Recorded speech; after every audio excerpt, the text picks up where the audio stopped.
Good afternoon.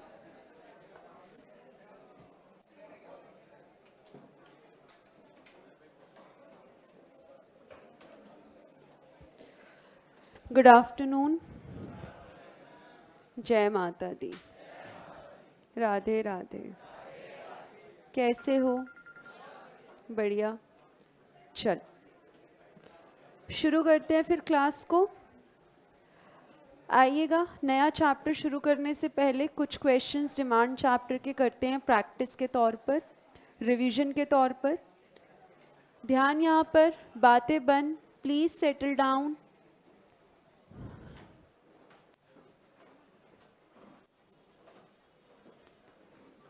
हाँ जी केशव. चलो. Can we please start.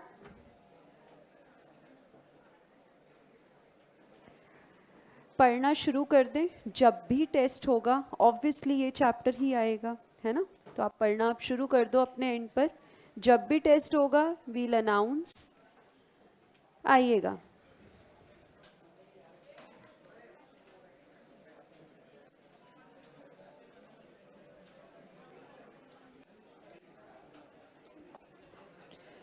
एक पीडीएफ दूंगी, इस पे लगाना है. अभी भेज दूं? अभी लग जाएगा. रवि सर को भेजो. इसमें पुराना लगा रखा है.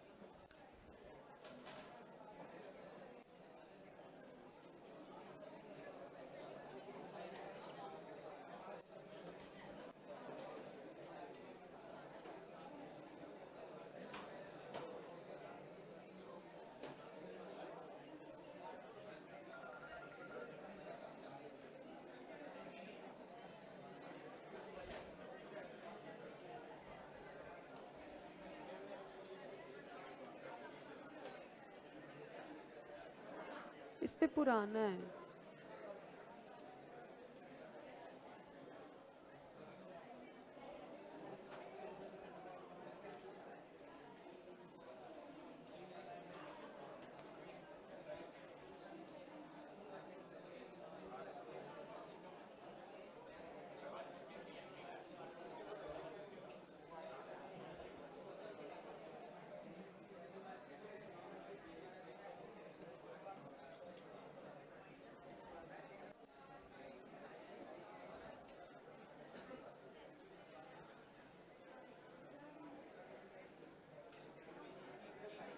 आ रहा है.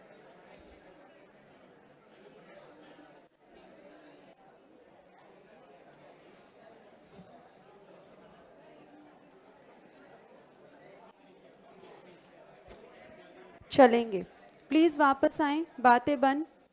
एग्जामिनेशन क्वेश्चन सारे नहीं करेंगे, कुछ कुछ क्वेश्चंस करेंगे. डेली बेस पे चैप्टर की प्रैक्टिस करेंगे. चलिएगा. मदद करेंगे बताने में. Question number 1. When the price of petrol decreases, people reduce the consumption of diesel, then goods are. अगर प्राइस गिरा तो कंजम्पशन क्वांटिटी भी कम हो जाती है. एक का प्राइस है, दूसरे की क्वांटिटी है. रिश्ता सीधा. गुड्स कैसे? Next question. When the price of apple is rupees 120 per kg, Ram buys 1 kg of apples at that price. ठीक है. प्राइस जब 120 है, क्वांटिटी है 1 kg. Now if other things remain same, price of apple falls to 90. अब हम 2 kilo जो है Apple purchase करते हैं. बोलो क्या होगा आंसर? Option B. क्या एक्सपेंशन या कॉन्ट्रैक्शन प्राइस फैक्टर्स की वजह से होता है? हाँ होता है. क्या यहाँ पर प्राइस फैक्टर ही है जो क्वांटिटी को इंक्रीज करवा रहा है? क्योंकि प्राइस पर डाउनवर्ड मूवमेंट है तो डिमांड क्या होगी? बढ़ जाएगी. क्योंकि डिमांड मेरी प्राइस की वजह से बढ़ रही है तो हम अक्षर क्या बोलेंगे? Expansion. To know the base price and quantity, which method of elasticity is used? बोलो. Arc method. Good. Next, the price elasticity of demand for x is ₹100, original quantity है 90, प्राइस इलास्टिसिटी है 1, ओरिजिनल क्वांटिटी है 90। अगर price हमारा 300 से 180 पर आया तो नई क्वांटिटी बताएंगे। कौन आके कर रहे हो ये क्वेश्चन यहाँ पे? कोई भी आ जाओ, आ जाओ, कोई भी आ जाओ।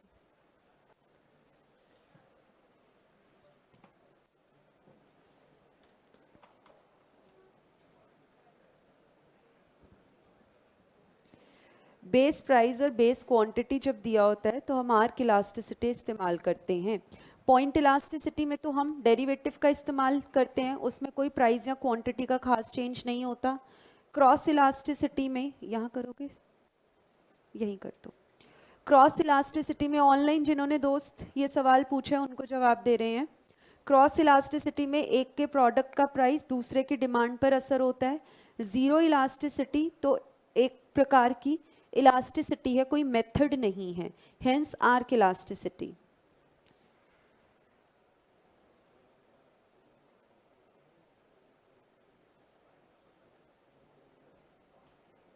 ईडी की वैल्यू हमें 1 दे रखी है, फॉर्मूला क्या लगाएंगे? Delta Q by delta P into P by Q.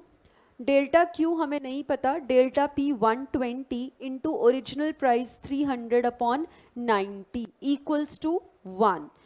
Solve करेंगे तो डेल्टा क्यू की वैल्यू आएगी, कितनी आएगी डेल्टा क्यू की वैल्यू? 36। रुक जाओ, बैठो यहीं पे बैठो। ये वही गलती है जो मैंने क्लास के दौरान आपको बताई थी। ये क्या आया है? चेंज इन क्वांटिटी, ये आपकी डेल्टा क्यू की वैल्यू आई है। हमें क्या चाहिए? नई क्वांटिटी। कैसे पता चलेगा? प्राइस गिरा, क्वांटिटी ज्यादा, यानी कि 90 में 36 हम ऐड करेंगे तो आंसर आएगा 126 यूनिट्स। इसी गलती के बारे में हमने आपसे बात की थी। आंसर तो आपको दिखेगा और आपको क्या लग रहा है कि हमने बिल्कुल सही किया है। पर यहाँ पे प्लीज क्वेश्चन ध्यान से आप देखेंगे, फाइनल क्वांटिटी पूछी है, चेंज नहीं पूछा। ठीक है, चलो, थैंक यू सो मच। कंजूस हो क्या आप लोग? हाँ, अपने दोस्त के लिए ही नहीं तालियां बजाते हो। आइएगा नेक्स्ट क्वेश्चन पर। Suppose the demand for automobile decreases, quantity कम हो रही है due to increase in the price of petrol. एक का प्राइस है, दूसरे की डिमांड है, रिश्ता उल्टा, गुड्स कैसे? कॉम्प्लीमेंट्री। ठीक है, चलो, तो ये क्वेश्चंस जो हैं आप देख सकते हो। अब ये हमारा लास्ट अटेम्प्ट का पीडीएफ है, बुक है, तो उसमें मैंने अटेम्प्ट किस अटेम्प्ट में आया है वो भी मैंने मेंशन किया था। एनी हाउ, इस चीज़ से आपको क्या फ़र्क पड़ता है, कब आया था? एग्ज़ाम में आया था, वो चीज़ आपको हमने एग्जामिनेशन क्वेश्चंस के अंडर जो है वो दे दिया है। अच्छा, पेपर तो रिलीज़ नहीं होता, एमसीक्यू पेपर तो रिलीज़ नहीं होता, तो कैसे पता चला ये वाले सवाल? आप जब पेपर दे के आओगे मुझे फ़ोन करोगे ना कि पेपर कैसा हुआ, बताओगे ना? मैं मान के चल रही हूँ फ़ोन करोगे तुम मुझे बताओगे क्वेश्चन कौन से आए थे, बस मैं लिखती रहूँगी और फिर ऐसे सवाल जो है पता चलते हैं कि हमें एग्ज़ाम में क्या पूछा गया था। आइएगा, goods which are inferior with no close substitute occupy substantial place in consumer budget, क्या बोला जाता है? Given goods. 6 क्वेश्चन कर लिए, 6 में से 6 वाले हाथ खड़ा करो। क्या क्वेश्चन मुश्किल है एग्जाम के? पढ़ा तो बहुत इन डेप्थ एनालिसिस है और ये सवाल अब आपको बेसिक लग रहे होंगे। अच्छा, ये पूछा जाता है, ये पूछा जाता है, ये लेवल है एग्जाम का, ये एग्जाम का लेवल है। तो पेपर ऐसा नहीं है कि ये वाले सवाल जो है वो बहुत इजी हैं, आपकी समझ अच्छी है इसलिए ये सवाल आपको इजी लगेंगे। चले next, by change in demand, जल्दी से बताओ, अक्षर है change in demand, is it quantity demanded और डिमांड? डिमांड। प्राइस या non price?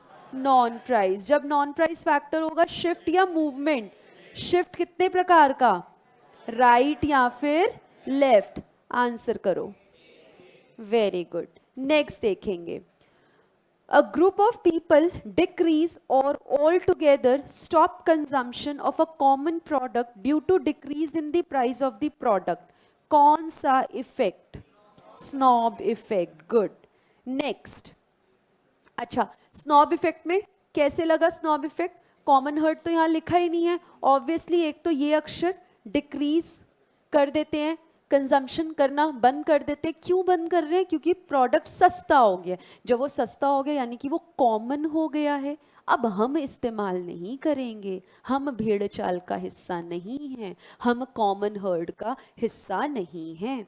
Next, highly priced goods are consumed by status seeking rich people to satisfy their need for conspicuous consumption. बोलो जी। Option A, Veblen effect. कौन से product की elasticity ज्यादा होती है? ज्यादा मतलब प्राइस में अगर चेंज आएगा तो डिमांड बहुत ज्यादा बदल जाएगी। बोलो।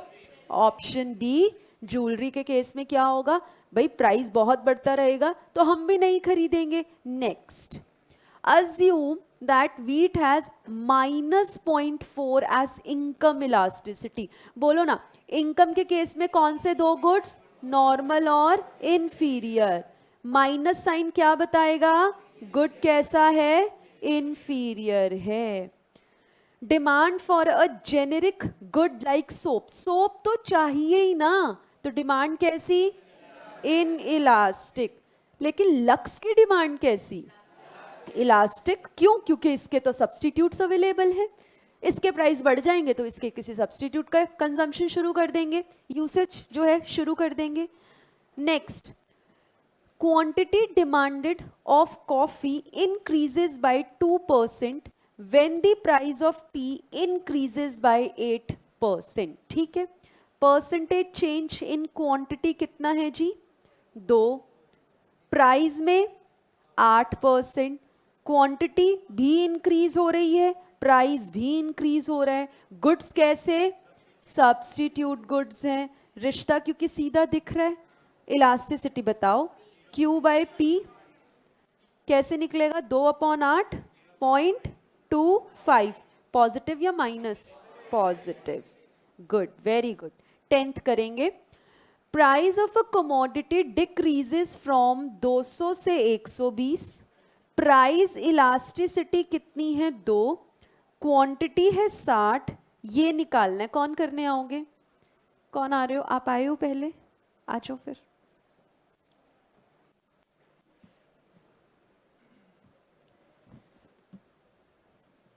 आप सब भी करें।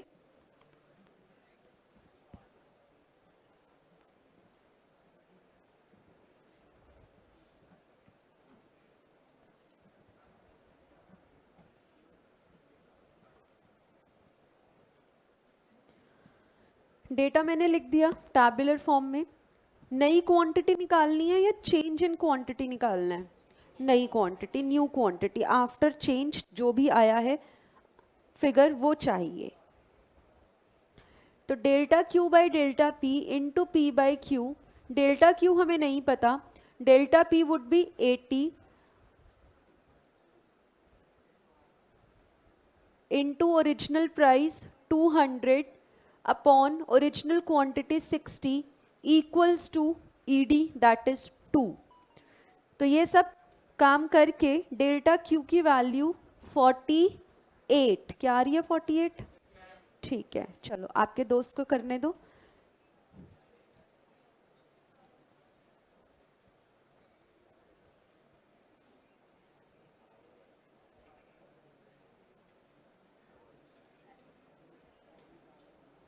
कैलकुलेटर चाहिए? हाँ दोस्त, यहाँ तक आना बहुत बड़ी बात है। She is shivering literally. इस चीज़ के लिए ना आप लोगों को वाकई अप्रिशिएट करना चाहिए। अगर कोई अपने डर को काबू करके यहाँ पर आ रहा है ना, तो ये बहुत, हाँ हाँ कर दीजिए, ये बहुत बड़ी बात है। वो चाहती, वो उन्हें पता है उनकी कंडीशन कैसी है, वो डर रही हैं, घबरा रही हैं। वो मना कर सकती थी नहीं आना, उन्होंने खुद हाथ खड़ा किया और लिटरली उनके हाथ कांप रहे हैं। तो यहाँ पर आना ना कोई हल्की बात नहीं है। पहली बार का डर काबू करना कोई हल्की बात नहीं है। तो लेट हर डू।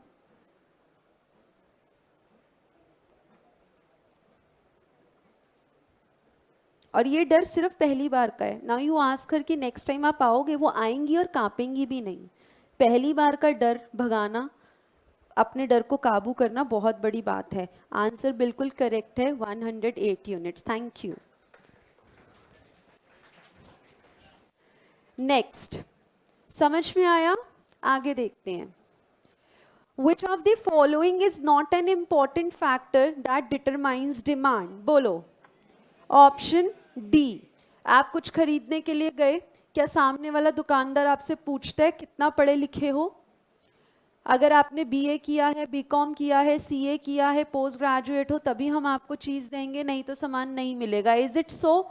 यानी कि डिमांड को डिटरमिन करने के लिए क्या एजुकेशनल बैकग्राउंड देखा जाएगा?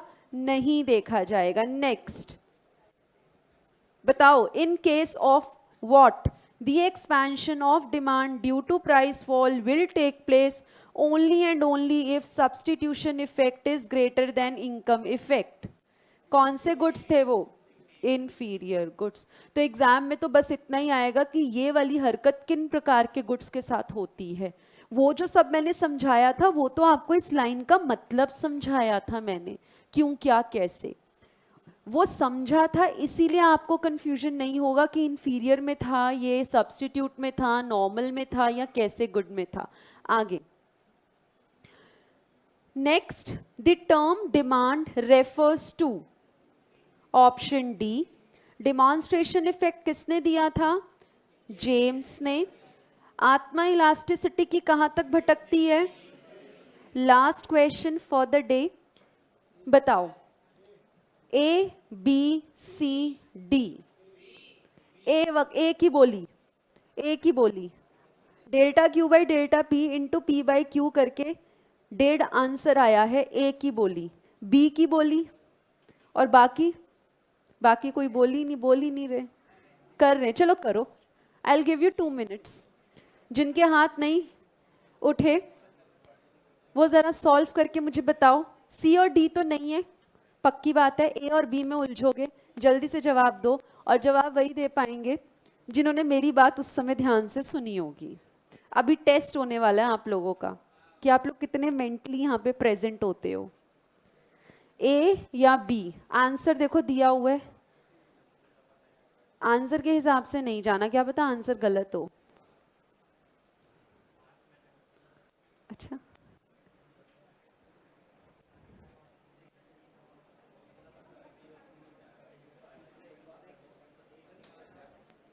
फिर से बोली लगाएं. किया क्वेश्चन? कौन कौन कर रहे हो अभी भी? करो करो करो. ए की बोली, ए1, ए2, ए3, और बी की बोली. और बाकी अभी भी जो नहीं हाथ उठा रहे वो इतना क्या करना है? देखिएगा दोस्त, प्लीज प्लीज इधर इधर इधर. प्राइस टी का 50 से 70 हुआ तो क्वांटिटी कॉफी की 10 से 16 हुई. प्राइस बढ़ा, क्वांटिटी बढ़ी, रिश्ता सीधा. तो बोलो ना, क्रॉस प्राइस इलास्टिसिटी के केस में गुड ये सब्स्टिट्यूट होगा या कॉम्प्लीमेंट्री? सब्स्टिट्यूट होगा. Delta Q by delta P करके निकालोगे into P by Q, answer 1.5 आएगा. सब्स्टिट्यूट के केस में साइन पॉजिटिव या नेगेटिव? पॉजिटिव. क्या डेढ़ दे रखा है ऑप्शन में? दोस्त माइनस दे रखा है. मैम आपने तो कहा था माइनस इग्नोर कर दो. कैसी बातें करते हो? यहां कैसे इग्नोर कर दोगे? यहां माइनस इग्नोर कर दोगे? ये देखो, माइनस प्राइस इलास्टिसिटी के केस में इग्नोर तब होता है जब पॉजिटिव वैल्यू दे रखी है. आई मीन क्या कि वैल्यू 1.5 माइनस 1.5 आनी चाहिए थी, पर 1.5 दे रखी है. Go ahead. यहां पर दोस्त क्रॉस इलास्टिसिटी का मतलब है अगर माइनस आगे चिपक गया तो ये तो कॉम्प्लीमेंट्री नेचर का गुड बना दिया आपने, जबकि वो सब्स्टिट्यूट है. सिर्फ आप देख रहे हो डेढ़. अपनी मर्जी से चिपकाया माइनस, माइनस चिपका दोगे तो क्रॉस इलास्टिसिटी में माइनस का मतलब होता है गुड कॉम्प्लीमेंट्री है। क्या यहाँ पे प्राइस और डिमांड का रिश्ता उल्टा है जो आप कॉम्प्लीमेंट्री मान रहे हो? नहीं मान सकते, नहीं मान सकते। अब आप लगाओगे आर्क मेथड। जब आंसर सिंपल मेथड से ना दिखे, go for arc method. Arc से आंसर जब निकालोगे, delta Q by delta P into P1 plus P2 upon Q1 plus Q2, answer आएगा 1.38, which is correct. Star mark करेंगे इस सवाल को please. Yes, sign should be positive since the goods are substitute in nature. Good, 1.38, very good. Online सबका ठीक है, perfect. समझ में आई आपको बात? So this is all for today. Questions, हाँ मतलब क्लास नहीं, क्वेश्चंस। आगे की बात, आगे की चर्चा, नेक्स्ट कुछ क्वेश्चंस की चर्चा कल की क्लास में करेंगे।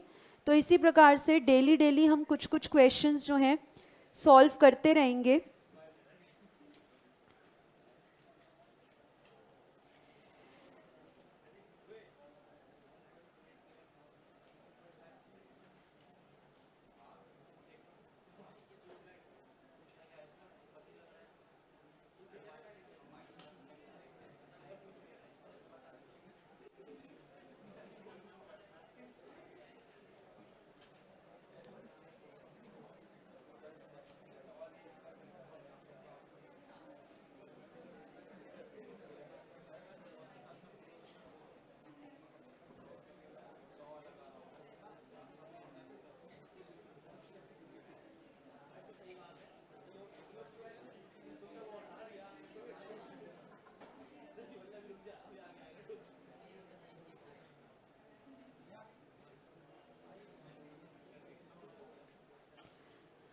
चले, तो भी नहीं जाते। वो माइनस साइन का मतलब है कि आपने गुड को कॉम्प्लीमेंट्री कंसिडर कर लिया। उस केस में नन ऑफ दी अबव भी ऑप्शन होता। आपके दोस्त का एक डाउट आया है कि मैम 1.38 भी आंसर नहीं दिया होता तो क्या 1.5 के साथ चले जाते? माइनस वाले के साथ तो भी नहीं जाते। माइनस का मतलब क्रॉस इलास्टिसिटी में कॉम्प्लीमेंट्री का है। आपने तो सवाल की धजिया उड़ा दी। सब्स्टिट्यूट दे रखा है, कॉम्प्लीमेंट्री के आंसर को मार्क कर रहे हो, उस केस में नन ऑफ दी अबव भी ऑप्शन दे रखा होता। तो प्लीज ये छोटी छोटी सी चीजें हैं, ये प्रैक्टिस के साथ ही समझ में आएंगी।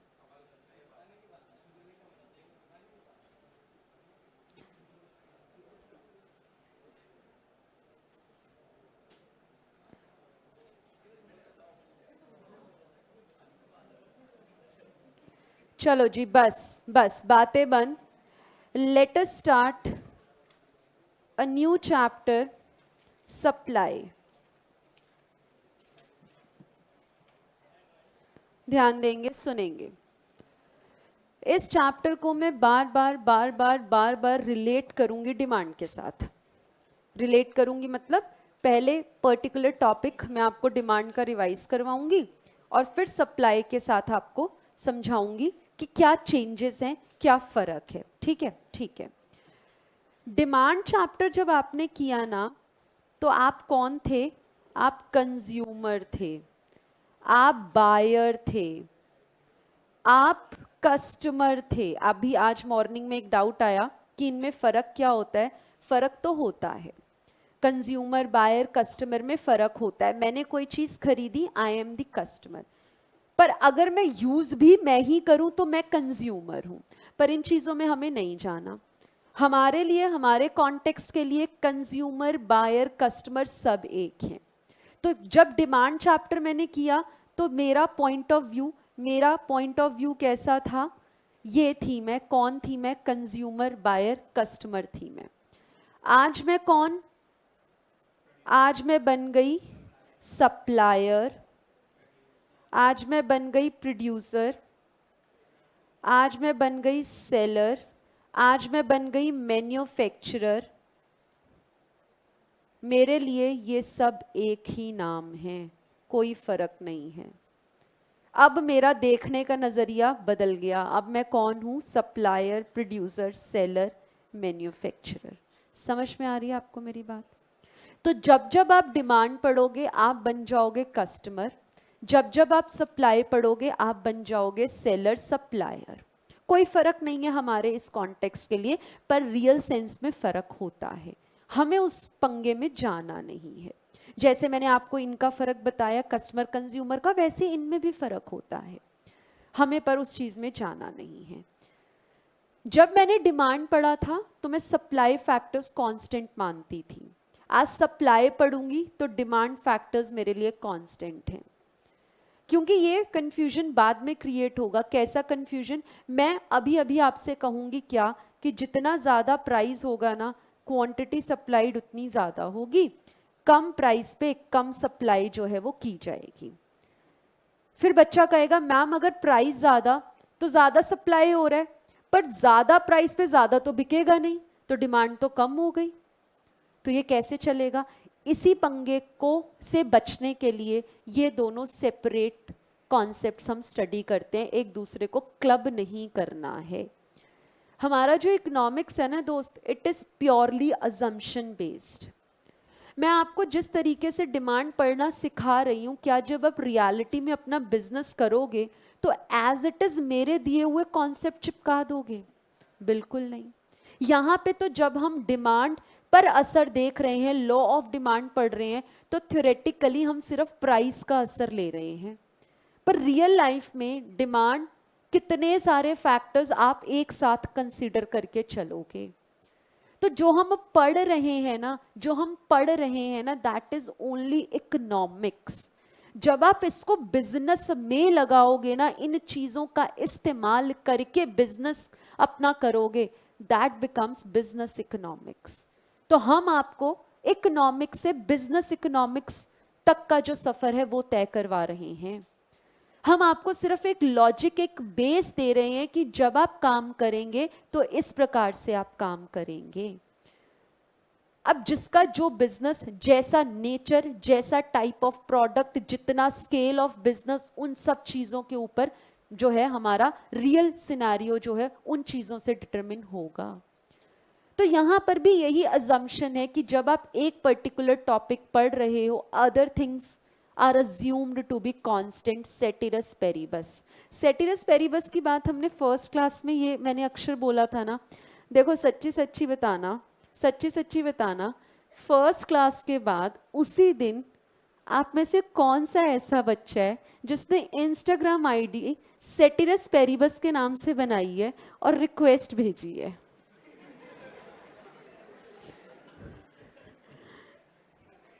डे 1 पे मैंने आपसे सेटिरस पेरिबस का नाम आपके साथ जो है शेयर किया था। डे 1 के शाम तक एक रिक्वेस्ट आती है सेटिरस पेरिबस के नाम से, और जब मैंने अकाउंट चेक किया, न्यू अकाउंट, कोई फॉलोअर नहीं, कोई फॉलोइंग नहीं। और जब अब चेक करती हूँ तो फॉलोअर्स भी है, उसमें फॉलोइंग भी है। कौन है आप में से? कोई देखो, है वो मेरी क्लास का ही बच्चा, अभी ऑनलाइन से ऑफलाइन से है मुझे नहीं पता, है वो मेरी क्लास का बच्चा। ये सेटिरस पेरिबस के नाम से इंस्टाग्राम आईडी कौन बना के बैठा? मैंने एक्सेप्ट नहीं की। द बेस्ट पार्ट इज मैंने एक्सेप्ट नहीं की रिक्वेस्ट। चलो ठीक है, हुआ मजाक। चलो, तो यहाँ पे coming back to the concept, demand पढ़ रहे हो, कोई भी एक टॉपिक पढ़ रहे हो, कॉन्सेप्ट पढ़ रहे हो, तो दूसरा वाला कोई भी फैक्टर वो कांस्टेंट है। ठीक है जी, ठीक है। आगे देखें, जल्दी से बताओ, डिमांड चेक करने के लिए टोटल कितने फैक्टर्स की मदद लेते थे? 4। कौन सी? जल्दी से बताओ। विश होनी चाहिए या डिजायर, एक ही बात है। दूसरा एबिलिटी होनी चाहिए, तीसरी विलिंगनेस होनी चाहिए, और फिर प्राइस पता होना चाहिए उस पीरियड ऑफ टाइम में। क्या यही बातें की थी? बस दोस्त, अब मुझे क्या करना है, मेरे को बस ये डिमांड काट के सप्लाई लिखना है। मुझे डिमांड काट के सप्लाई लिखना है। फर्क क्या हुआ समझेंगे, ध्यान देंगे यहाँ पे। जब हमने डिमांड पढ़ा, हम एबिलिटी, विलिंगनेस, विश, डिजायर देखा करते थे टू परचेज समथिंग। यहां पर विश, डिजायर, एबिलिटी, विलिंगनेस होनी चाहिए to supply that very particular product.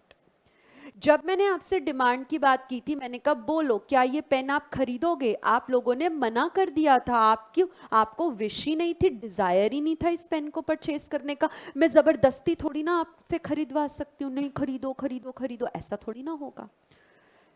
Wish होनी चाहिए थी आपकी, अपनी डिजायर होनी चाहिए थी। आज सप्लाई में भी वही चीज है।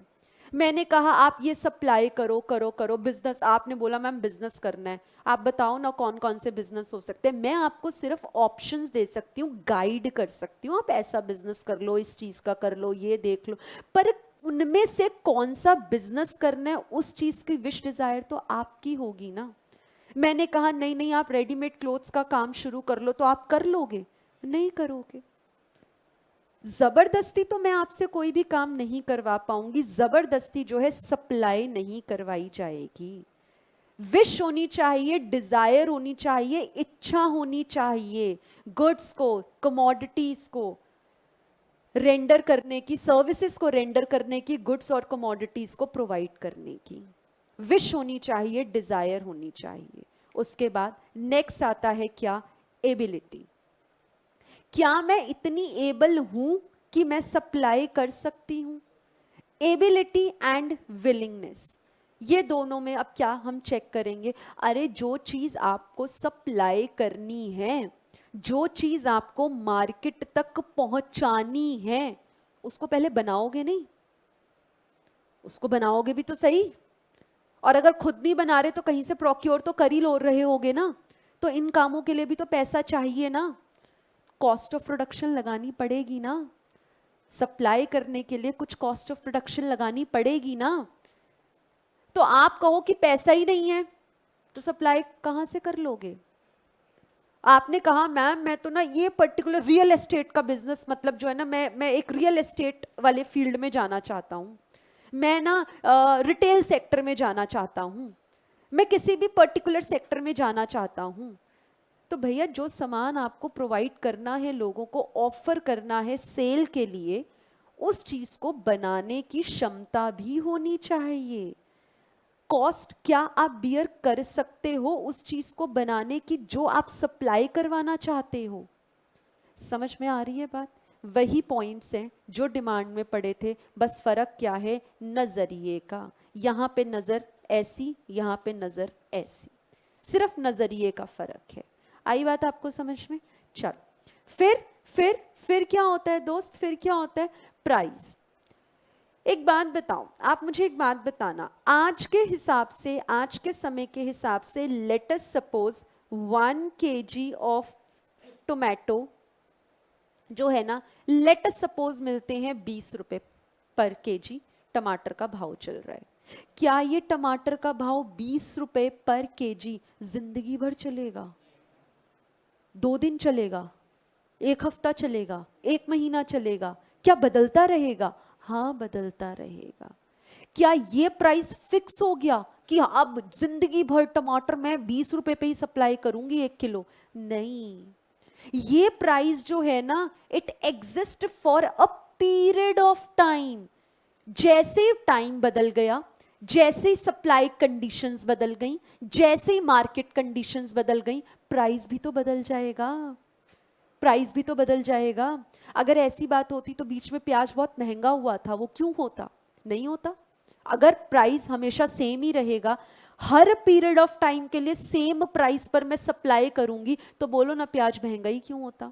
प्याज छोड़ो, कोई भी चीज महंगी ही क्यों होगी? अगर हम प्राइसेस को फिक्स कर दें कि ये प्राइस पर ये क्वांटिटी हमेशा ऐसे ही बिकेगी, ऐसा नहीं होता है। तो ये जो प्राइस एग्जिस्ट करेगा ना, वो एक पीरियड ऑफ टाइम के लिए करेगा। यही बात तो हमने डिमांड में भी की थी कि जो पैसा मैं दे रही हूं ना कोई चीज खरीदने के लिए, हमेशा उतना ही पैसा दूं जरूरी नहीं है। उस प्रोडक्ट के प्राइसेस बदल सकते हैं। एक टाइम फ्रेम में एक प्राइस हो सकता है, दूसरे टाइम फ्रेम में दूसरा प्राइस हो सकता है। अब यही वाला एक मेरे पास कस्टमर आता है, कहता बताना बताना टमाटर कितने रुपए किलो, मैंने कहा 20 रुपए किलो। कहते हैं नहीं नहीं 20 रुपए का तो 1 किलो है ना, मुझे आपसे ना 50 किलो खरीदने हैं। तो मैं कहूंगी नहीं नहीं 50 किलो इंटू 20 यही भाव पड़ेगा। आप बताओ ना, क्या आप क्वांटिटी डिस्काउंट उसको नहीं दोगे? आप बिल्कुल देंगे। और आप नहीं देंगे ना तो कस्टमर आपको टाटा बाय बाय करके चला जाएगा। और भी मार्केट में सेलर्स बैठे हैं, वो उनको कंसिडर करेगा। क्या फिर से प्राइस बदल गया? यानी कि एक समय अगर बदल गया, मार्केट कंडीशंस बदल गई, कोई सप्लाई कंडीशन बदल गई, तो प्राइस बदल जाता है। प्राइस बदल जाता है। एक प्राइस किसी पीरियड ऑफ टाइम के लिए ही वैलिड होता है। इतनी बात समझ में आती है? दूसरी बात सुनना मेरी, मुझे ध्यान से बताना, सुनो पहले मेरी बात को। लेट अस सपोज मैंने सप्लाई किए 100 यूनिट्स किसकी? Let us take chocolates. 100 units of chocolates मैंने सप्लाई की, ठीक है, सप्लाई की। सेल हुई 80 यूनिट्स ऑफ चॉकलेट। आप मुझे बताओ कायदे से 100 यूनिट्स को सप्लाई का नाम दूं या 80 यूनिट को? ये नहीं कि यहां पे 100 के ऊपर सप्लाई लिखा है तो आप सप्लाई लिखो। आप सोच के बताओ 100 यूनिट्स सप्लाई के नाम से जाएंगी या 80 यूनिट सप्लाई हुई हैं? 80 के साथ कौन कौन है? 80 के साथ नहीं जाना है। रीजन क्या है? सप्लाई का मतलब होता है quantity offered for sale. Actual कितनी सेल हुई है उससे मतलब नहीं है मुझे। मेरे स्टॉक से, मेरे वेयरहाउस से, मैंने प्रोडक्शन से कितने सप्लाई करने के लिए सोचा था? 100 यूनिट्स का। मैं सेल के लिए ऑफर कितनी कर रही हूं ना यूनिट्स, वो सप्लाई है। एक्चुअल कितनी सेल होती है वो उससे मतलब नहीं है मुझे। Supply means quantity, units, commodities offered for sale. Supply refers to what a firm is desirous to offer for sale in the market. मैं डिजायरस थी 100 यूनिट्स बेचने के, सप्लाई करने के। एक्चुअली में 80 बिके, 70 बिके, कोई ना बिके। लेट अस सपोज 110 बिक जाए। मैम ज्यादा कैसे बिक जाएंगे? अगर कोई पुराना स्टॉक पड़ा होगा। उससे मतलब नहीं है। मैं इस समय पे कितना डिजायरस हूं, कितनी विलिंग हूं, कितना विश कर रही हूं, मार्केट में ऑफर कर रही हूं सेल के लिए। ऑफर तो मेरी 100 यूनिट्स की जा रही है ना, सप्लाई है ये। 80 यूनिट सप्लाई नहीं है, सप्लाई 100 यूनिट्स की है। ये तो मेरी क्वांटिटी सोल्ड है, ये मेरी क्वांटिटी सप्लाइड है। तो मैम क्या हमेशा ये वेरिएशन आएगा? नहीं, हो सकता है 100 सप्लाई किए 100 बिक गए, 100 सप्लाई किए 100 बिक गए। पर इस चैप्टर में सप्लाई और सेल एक ही मान के चल रहे हैं, मतलब दोनों बराबर के हैं। अगर हम जब चैप्टर करेंगे वहां लिखा होगा सप्लाइड अक्षर सोल्ड अक्षर नहीं दिखेगा। इट इज बट ऑब्वियस, हम मान के चल रहे कि बराबरी का ही सौदा चल रहा है। और अगर बराबरी पे ना भी चल रहा हो, वैसे भी हमने कौन सा इसको कंसिडर करना है? ये तो हमारे लिए वैसे ही किसी काम की वैल्यू नहीं है, क्योंकि हम सप्लाई पढ़ रहे हैं, सेल्स थोड़ी ना पढ़ रहे हैं। समझ रहे हो आप? आइएगा अब इतनी बात, अच्छा नहीं, एक बात और बता दो, एक बार और बता दो। क्या बताओगे? डिमांड जो था वो फ्लो कॉन्सेप्ट था या स्टॉक? आपको क्या लगता है सप्लाई कैसा होगा? ये भी फ्लो होगा। क्या होते हैं मैं डिमांड में बता चुकी थी, आपको बोला था मैंने। डिमांड चैप्टर आपको बिल्कुल ऐसा लगेगा, सप्लाई बिल्कुल लगेगा डिमांड जैसा है। वहां के बेसिक्स क्लियर होंगे तो यहाँ पे बड़े प्यार से ये चैप्टर निकलेगा आपका, कुछ है ही नहीं है इसमें। तो यहां पर डिमांड जैसे फ्लो कॉन्सेप्ट था, ये भी सप्लाई भी फ्लो कॉन्सेप्ट है। कैसे कैसे मैम कैसे? नहीं हमें तो फिर से बताओ। हाँ तो सुनो ना, फ्लो मतलब एक पीरियड ऑफ टाइम खत्म तो क्या दोबारा से सप्लाई करने की नौबत आ सकती है? सेलर ए है, कहता है मैं 100 यूनिट्स ऑफ चॉकलेट सप्लाई करता हूं। क्या ये बात खत्म? मुझे बताना पड़ेगा पर वीक करता हूं या पर मंथ करता हूं या पर डे करता हूं। जैसे ये समय खत्म हो जाएगा क्या फिर से 100 यूनिट्स सप्लाई किए जाएंगे? हाँ किए जाएंगे। फिर ये समय खत्म फिर से क्या 100 यूनिट सप्लाई होंगे? हाँ फिर से होंगे। क्या this activity will keep on moving? ऐसा होता रहेगा? क्या ये साइकिल चलती रहेगी? हाँ चलती रहेगी। क्या आइसोलेटेड सप्लाई की बात की है? नहीं। वन टाइम सप्लाई की बात की है? नहीं। सप्लाई तो होती रहेगी। एक दोस्त का मेरे पास डाउट आया व्हाट्सएप पे डिमांड चैप्टर से कि मैम लेट अस सपोज, मैं आपको उनका डाउट बताती हूँ तो उससे शायद थोड़ा आप और पिक्चर क्लियर हो जाए। बोलते हैं मैम आपने कहा था डिमांड ना फ्लो कॉन्सेप्ट है, मैंने ना पार्कर पेन लिया, परचेज किया, अब मैं पार्कर पेन दोबारा नहीं परचेज कर रहा। अब क्या ये डिमांड नहीं है? क्योंकि आपने तो कहा फ्लो है, isolated purchases, one time purchases को कंसीडर ही नहीं करना। अरे दोस्त पार्कर पेन नहीं खरीदोगे, कोई और पेन तो खरीदोगे। मैंने कब आपको बोला कि ब्रांड स्पेसिफिक हो जाओ? जब मैंने एग्जाम्पल लिया था मिल्क का, अरे हर रोज सुबह 2 लीटर मिल्क हमारे घर में आता है, क्या मैंने ये कहा था अमूल का ही आता है, मदर डेयरी का ही हम यूज करेंगे? अरे आप किसी का भी यूज करें, milk is a generic product, milk तो दोबारा से आएगा ही ना घर में, अभी जिसका अवेलेबल होगा उसका जो है उस ब्रांड से हम जो है इस्तेमाल कर लेंगे, उस ब्रांड का हम परचेज कर लेंगे। ऐसी पेन की बात थी कि जरूरी थोड़ी है पार्कर पेन ही आप परचेज करोगे, मत करो, पेन तो परचेज करोगे, let it be any brand. तो यहां पर हम ना आइसोलेटेड परचेजेस या आइसोलेटेड सप्लाई की बात नहीं कर रहे, फ्लो कॉन्सेप्ट है। जैसे ही वो समय खत्म हो जाएगा हम दोबारा से परचेज करेंगे, रिपीट करेंगे। एग्जैक्टली पेन की तो डिमांड है, रिपीट हुई है, therefore flow concept, perfect. Next देखें, अब आप मुझे बताना सेलर ए, चलो नाम लेते हैं, नाम बताओ किसी का। हाँ चलो, हाँ जी चलो मैं लेती हूँ, ठीक है। एक हमारे सप्लायर ये और एक हमारे सप्लायर ये, ठीक है। चंपा 100 यूनिट्स ऑफ चॉकलेट्स सप्लाई कर रही हैं पर मंथ, ठीक है, ठीक है। चंपा कली 200 यूनिट्स ऑफ चॉकलेट्स सप्लाई करती हैं पर वीक। बोलो कौन कर रहा है ज्यादा सप्लाई? चंपाकली। कैसे दोस्त? मैम ऐसे 200 पर वीक, तो एक महीने में कितनी की इसने? 800। इसने एक महीने में कितनी की? 100। तो ये चीज आपको देखनी पड़ेगी अगर सवाल ऐसा आता है तो। अच्छा अब जल्दी से बताओ, क्या ये पर मंथ खत्म होते ही ये फिर से सप्लाई करेगी 100 यूनिट्स? जैसे ये हफ्ता खत्म हो जाएगा क्या फिर से 200 यूनिट सप्लाई होंगी? फिर से ये समय खत्म, क्या वापस से ये कॉन्सेप्ट अगेन चलेगा? हाँ, क्या हम कह सकते हैं फ्लो ही तो हो रहा है, फ्लो कॉन्सेप्ट। आई बात समझ में? जरा इतनी सी बातें बुक से पढ़ते हैं, फिर इसके आप मुझे सवाल करके देना। चल,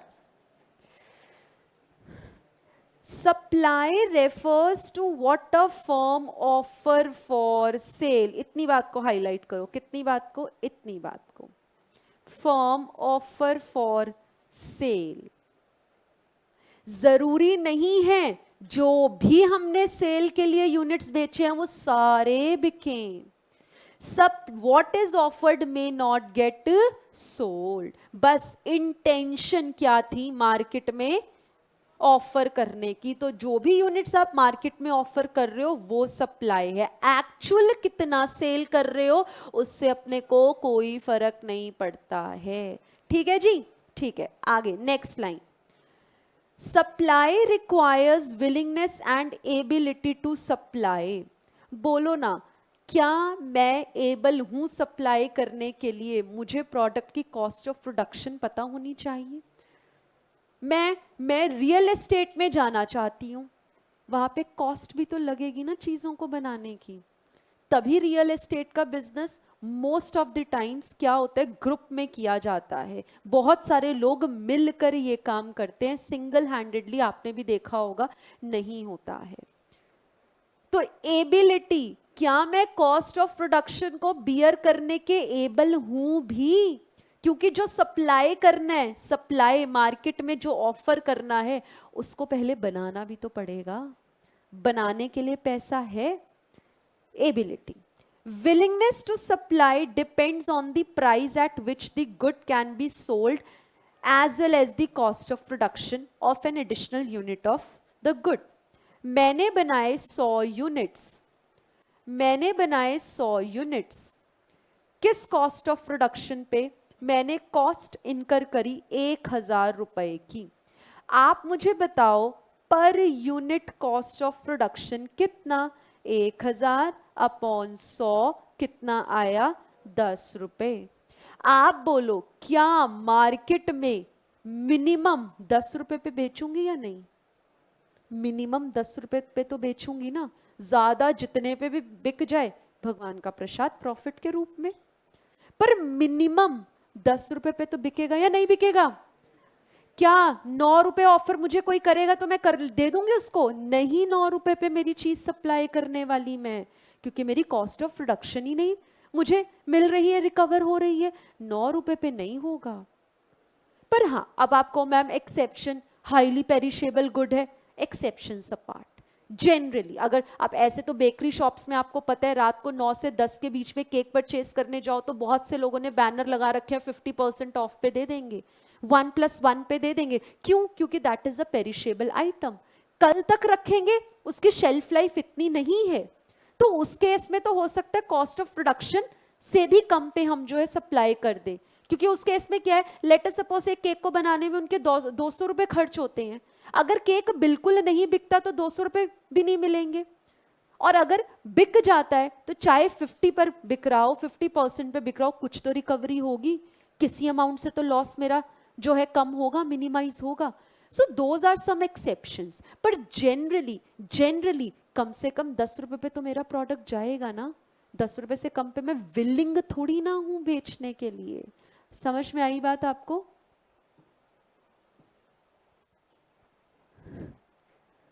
चल, तो एबिलिटी कैसे पता चलेगी? मैं अपनी कॉस्ट ऑफ प्रोडक्शन को देखूंगी। अगर मैं अपनी कॉस्ट ऑफ प्रोडक्शन रिकवर करवा पा रही हूं, I mean cost of production bear कर पा रही हूं, तो ही मैं जो है सप्लाई करूंगी। और विलिंगनेस किस पे आएगी? मैं चेक करूंगी कि क्या मेरी minimum cost of production recover हो रही है, जो प्राइस मुझे ऑफर हो रहा है मार्केट में उस प्रोडक्ट के लिए। ठीक है, नेक्स्ट लाइन, नेक्स्ट देखेंगे। नेक्स्ट सुने, ये तो मैंने आपको बताया सप्लाई क्या है। It is a flow concept, एक स्पेसिफाइड पीरियड ऑफ टाइम के लिए होता है, पर डे, पर वीक, पर ईयर। अच्छा, दूसरी लास्ट आखिरी बात मुझे बताओ, आप मुझे बताओ शॉर्ट पीरियड। ये शॉर्ट पीरियड क्या होता है वो हम बाद में सीखेंगे। अभी जो भी आपका अंडरस्टैंडिंग है शॉर्ट पीरियड और लॉन्ग पीरियड को लेके, उसके हिसाब से मुझे बताओ, सप्लाई कम ज्यादा इजीली कौन से समय में कर पाओगे? लॉन्ग पीरियड में। जितना ज्यादा समय उतनी ज्यादा एडजस्टेबिलिटी, तो उतना हम जो है सप्लाई को कम ज्यादा कर पाएंगे। यानी कि शॉर्ट रन में सप्लाई को बढ़ाना इतना आसान नहीं होता, लेकिन लॉन्ग रन में हम इजीली सप्लाई को चेंज कर सकते हैं। ये कहाँ समझेंगे? प्रोडक्शन चैप्टर में बहुत अच्छे से समझ में आने वाला है।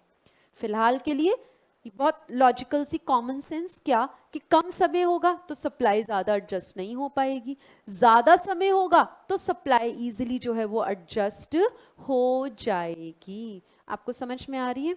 इसका example, late us suppose car खरीदनी है, मुझे कार परचेज करनी है और मुझे रेड शेड भी नहीं चाहिए, मुझे चेरी शेड चाहिए। आप समझ रहे हो मुझे कैसा शेड चाहिए? It should not be too bright, इन वो रेड कॉन्ट्रास्ट में नहीं चाहिए, मुझे चाहिए let us suppose cherry shade में मुझे मेरी गाड़ी चाहिए। मैं गई सेंटर पे, शोरूम में मैं गई, मैंने कहा मुझे इस शेड की गाड़ी चाहिए। कहते रेड शेड तो बड़ा कॉमन है, मिल जाएगी, इसकी ना अभी अवेलेबिलिटी नहीं है, बोलो आपको कब चाहिए? मैंने कहा मेरे पास भी ज्यादा समय नहीं है, मुझे 1-2 दिन में, 4-5 दिन में ये इसकी डिलीवरी जो है मुझे करवा दीजिए। मना कर देते हैं, एक्चुअली में हुआ है, मना कर देते हैं, कहते हैं नहीं हमारे पास इतनी जल्दी ये कलर अवेलेबल हम नहीं करवा पाएंगे, you give us some time, कम से कम 15 दिन हम आपको इस चीज की डिलीवरी करवा देंगे। तो इसका मतलब क्या हुआ? शॉर्ट रन में सप्लाई को कम ज्यादा करना मुश्किल है, लॉन्ग रन में समय ज्यादा होगा तो सप्लाई को कम ज्यादा करना आसान है। अगर ये बात समझ में आई, करना शुरू करें। Question number 7, 8 and 27।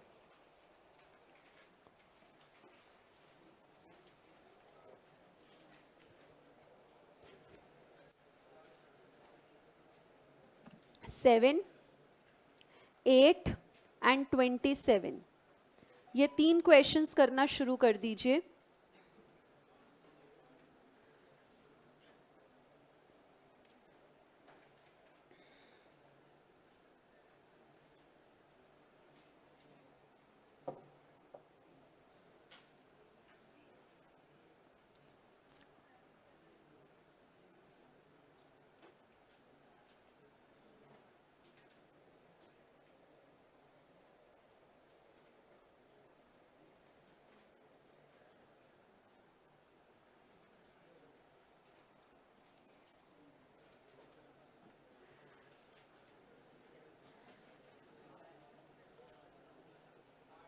सेवन का आंसर दीजिएगा।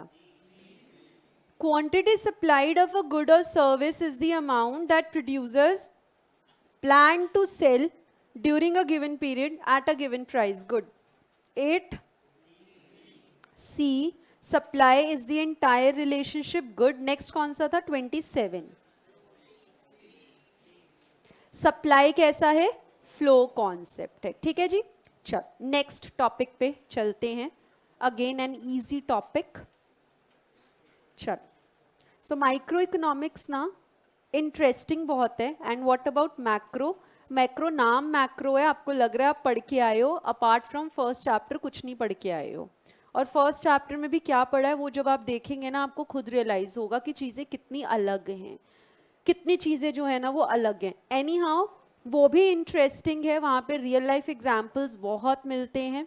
ये क्योंकि माइक्रो थोड़ी सी अजम्पशन बेस्ड है, ये अपने हिसाब से इंटरेस्टिंग है। ठीक है, नेक्स्ट देखो, क्या हमने डिटर्मिनेंट्स ऑफ डिमांड किए थे? आज हम करेंगे डिटर्मिनेंट्स ऑफ सप्लाई।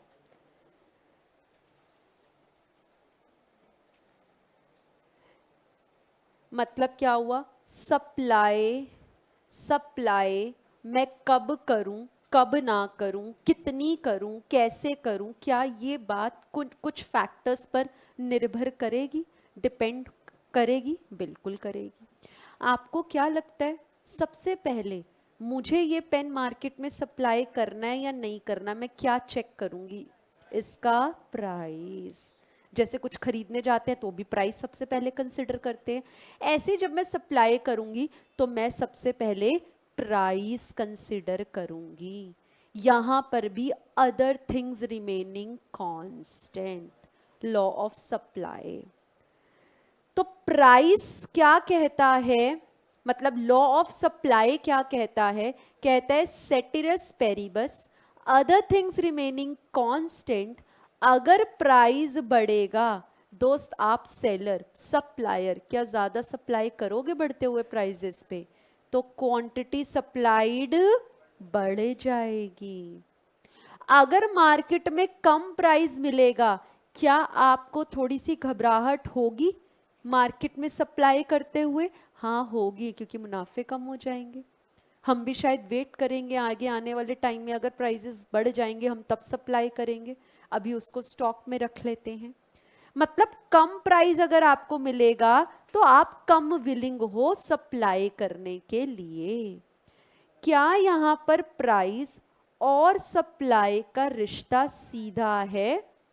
अगर रिश्ता सीधा है तो आप बोलो curve, supply curve upward sloping बनेगा या डाउनवर्ड स्लोपिंग बनेगा?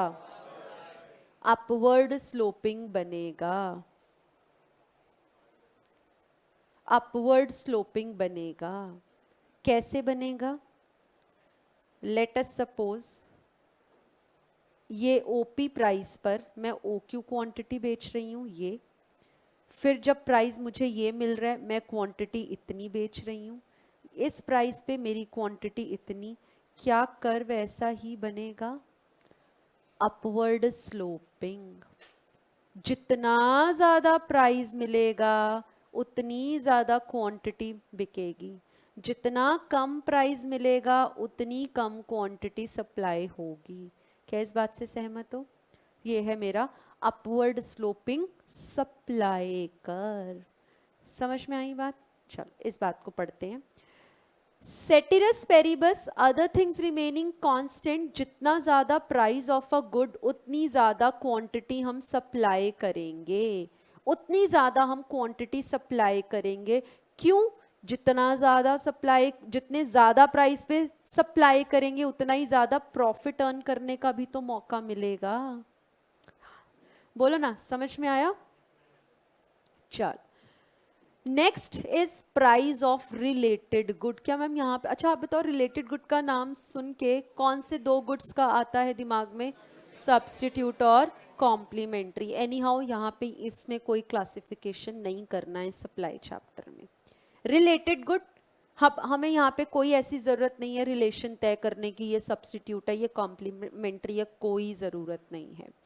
रिलेटेड गुड का मतलब यहाँ पे क्या है? In relation to other good, वो चाहे गुड किसी भी नेचर का है। समझो मेरे पास एक प्लॉट ऑफ लैंड है, इसके ऊपर मैं वीट ग्रो करती हूं, इसके ऊपर मैं वीट ग्रो करती हूं। इस वीट को सप्लाई करके मार्केट में 10 रुपए पर केजी मुझे भाव मिलता है। मुझे कहीं से उड़ती उड़ती खबर आई है कि राइस के मार्केट में प्राइसेस 12 रुपए ऑफर हो रहे हैं। क्या मेरा मन करेगा मैं अपनी लैंड पर जो वीट प्रोडक्शन है उसको डाइवर्ट कर दूं और अब मैं राइस की प्रोडक्शन शुरू करूं? हाँ करेगा। यही बात है, यही बात है। मैं हूं पब्लिशर, मैं हूं पब्लिशर, मैं बुक्स पब्लिश करती हूं, मैं हूं पब्लिशर, मैं बुक्स जो है वो पब्लिश करती हूं, मैं बुक्स पब्लिश करती हूं। ठीक है, ठीक है, हाँ मैं बुक्स पब्लिश करती हूं। किसकी? मैंने कहा मैं कॉमिक्स जो है ना वो पब्लिश करती हूं। मार्केट में पता चला कॉमिक्स की डिमांड नहीं है, ये तो सेल ही नहीं होता। कह रहे हैं इस मार्केट में ना सीए के बच्चे भर भर के आ गए हैं, क्या अब से मैं पब्लिशर कॉमिक्स की प्रोडक्शन को बंद करके जो सीए की बुक्स पब्लिश करना शुरू कर दूंगी? हाँ कर दूंगी। यहाँ पे मुझे प्राइस भी ज़्यादा ऑफर होता है, सीए वाले बच्चे ज़्यादा जो है ना महंगी किताबों से पढ़ते हैं। यहाँ पे मुझे 10 रुपए कॉमिक्स, बच्चे हैं ना वो कलरफुल बुक्स पढ़ते हैं, आप लोग ब्लैक एंड वाइट बुक भी पढ़ते हो और महंगी भी होती है। तो मुझे क्या पता चला, अब मैं क्या करूँगी, मैं अपनी प्रिंटिंग प्रेस, प्रिंटिंग जो भी मैं प्रिंटर्स हैं उनको डाइवर्ट कर दूंगी सीए बुक्स की प्रोडक्शन में, क्योंकि वहाँ ज़्यादा प्राइस ऑफर हो रहा है। हाँ या ना? यही यहाँ पर लिखा है, देखिएगा। If the price of the other good rise, other good मेरे केस में वो राइस की बात कर रहे हैं, the quantity supplied of present product that is wheat, क्या उसकी क्वांटिटी सप्लाई कम हो गई थी? हाँ हो गई थी। क्यों? क्योंकि अब प्रॉफिटेबल कौन सी चीज है सप्लाई करना? राइस को सप्लाई करना, क्योंकि वो 12 रुपए पे सप्लाई होगी। आगे, for example if price of wheat rises, इन्होंने व्हीट को जो है इंक्रीज किया उसके प्राइस, तो अभी आप बोलो अगर व्हीट के प्राइसेस राइज हो जाएंगे तो जो लैंड कॉर्न और सोयाबीन की प्रोडक्शन पर लगी हुई थी, क्या वो अब व्हीट की प्रोडक्शन पर लगा दी जाएगी? हाँ होगा ऐसा। यही लिखा है, farmer will shift the land to wheat production away from corn and soybean की प्रोडक्शन। नेक्स्ट एग्जाम्पल, अगर कॉमिक बुक्स के प्राइस बढ़ जाएंगे तो क्या पब्लिशर नॉवेल्स की पब्लिशिंग को कम कर देगा? हाँ कर देगा। और अब क्या ज्यादा पब्लिश करेगा? कॉमिक्स को पब्लिश करेगा, क्योंकि उसको ऑफर करके सेल के लिए मार्केट में ज्यादा पैसा मिलेगा। आई बात समझ में? नेक्स्ट, अगला पॉइंट आप मुझे बताओ, हमारे कितने फैक्टर्स ऑफ प्रोडक्शन होते हैं? 4। कौन से? Land, labour, capital, entrepreneur. ये चारों कहां पढ़ेंगे? प्रोडक्शन चैप्टर में, डिटेल में सवाल भी आते, बहुत डिटेल में इनको हम पढ़ने वाले हैं। फिलहाल आप मुझको ये बताओ, मैं जब कोई प्रोडक्ट बनाती थी तब मेरी कॉस्ट ऑफ प्रोडक्शन लगती थी 10 रुपए। जैसे कैसे हुआ मैम? मैंने कहा मैं रॉ मटेरियल लेकर आई 2 रुपए पर यूनिट का, मैंने लेबर को वेजेस पे करी 5 रुपए पर यूनिट के हिसाब से, और कुछ इंटरेस्ट वगैरह कैपिटल था, सब कुछ मिला जुला के चलो हम यही 2 मानते हैं, मेरी कॉस्ट ऑफ प्रोडक्शन हुई 7 रुपए। इनपुट लेकर आई और लेबर ने बनाया, 7 रुपए पर यूनिट पे मेरा प्रोडक्ट जो है वो प्रोड्यूस हुआ। 7 रुपए पर यूनिट पे जब मेरा प्रोडक्ट प्रोड्यूस हो रहा है ना, मैं 100 यूनिट्स का प्रोडक्शन करती हूँ, मैं 100 यूनिट्स का जो है ना प्रोडक्शन करती हूँ। मेरी लेबर मुझे कह रही है, क्या लेबर एक फैक्टर ऑफ प्रोडक्शन है? हाँ है। लेबर कह रही है अब से ना हम 5 रुपए नहीं 6 रुपए पे काम करेंगे। हर यूनिट को बनाने का 6 रुपए एक इंडिविजुअल लेबर डिमांड कर रही है। क्या मेरी कॉस्ट ऑफ प्रोडक्शन बढ़ गई? जैसे ही कॉस्ट ऑफ प्रोडक्शन बढ़ जाएगी, क्या मैं अपना आउटपुट कम बनाऊंगी? प्रोडक्शन कम हो जाएगी। Other things remaining constant, other thing में अब प्राइस भी आ गया। मार्केट का प्राइस नहीं बढ़ा रही मैं, कि मैंने कहा कि पहले 7 रुपए पे बिक रहा था, ठीक है, और अब क्योंकि कॉस्ट ऑफ प्रोडक्शन बढ़ गई है तो मैम 7 वाला 8 पे बेच दो, 1 रुपए जो उसने इंक्रीज किया वो 8 रुपए मार्केट से खींच लो पैसा, वो नहीं करना। अदर थिंग्स रिमेनिंग कांस्टेंट, जिस फैक्टर की बात कर रहे हैं उसी की बात करेंगे। मार्केट से तो अभी भी 7 रुपए मिनिमम प्राइस मुझे मिलेगा ना, पर खर्चा तो मेरा ज्यादा हो गया, तो अब इसमें क्या होगा? बैलेंस तो मुझे बिठाना पड़ेगा। तो कॉस्ट ऑफ प्रोडक्शन बढ़ गई, तो अब मैं नंबर ऑफ यूनिट्स ही तो कम कर पाऊंगी, तभी तो मैं बैलेंस में आऊंगी। मतलब अगर कोई भी फैक्टर अगर मेरी कॉस्ट ऑफ प्रोडक्शन को बढ़ाएगा तो सप्लाई कम होगी या ज्यादा होगी? कम हो जाएगी। कोई भी फैक्टर कॉस्ट ऑफ प्रोडक्शन को कम करेगा तो सप्लाई कम होगी या ज्यादा हो जाएगी? ज्यादा हो जाएगी। यही बात यहां लिखी है। कह रहे हैं क्या, अगर प्राइस, अच्छा फर्स्ट पॉइंट पे आप लिख लो, प्राइस और क्वांटिटी सप्लाइड का सीधा रिश्ता। थर्ड पॉइंट पे क्या लिखा है? If the prices cost of production और सप्लाई का रिश्ता कैसा? जितनी ज्यादा कॉस्ट ऑफ प्रोडक्शन उतनी सप्लाई कम होगी। तो अगर फैक्टर ऑफ प्रोडक्शन के प्राइसेस बढ़ जाएंगे, पहले मैं रेंट 10,000 रुपए महीना पे करती थी, अब 15,000 रुपए कर रही हूं, तो ये वाला पैसा जो एक्स्ट्रा पे कर रही हूँ लोगों से तो नहीं मिलेगा, क्योंकि price remaining constant, other things constant है। तो कहीं ना कहीं बैलेंस करने के लिए मुझे नंबर ऑफ यूनिट्स कम बनाने पड़ेंगे। इसका मतलब क्या हुआ, अगर prices of factors of production बढ़ जाएंगे, सप्लाई क्या हो जाएगी, कम हो जाएगी, क्योंकि अब उसी क्वांटिटी को बनाने के लिए ज्यादा पैसा लग रहा है। नेक्स्ट, अच्छा अब आप मुझे ना, अब मैं आपसे कुछ बातें पूछती हूँ, आप मुझे बताना उस पर्टिकुलर फैक्टर से कॉस्ट ऑफ प्रोडक्शन बढ़ेगा या कम होगा, ठीक है।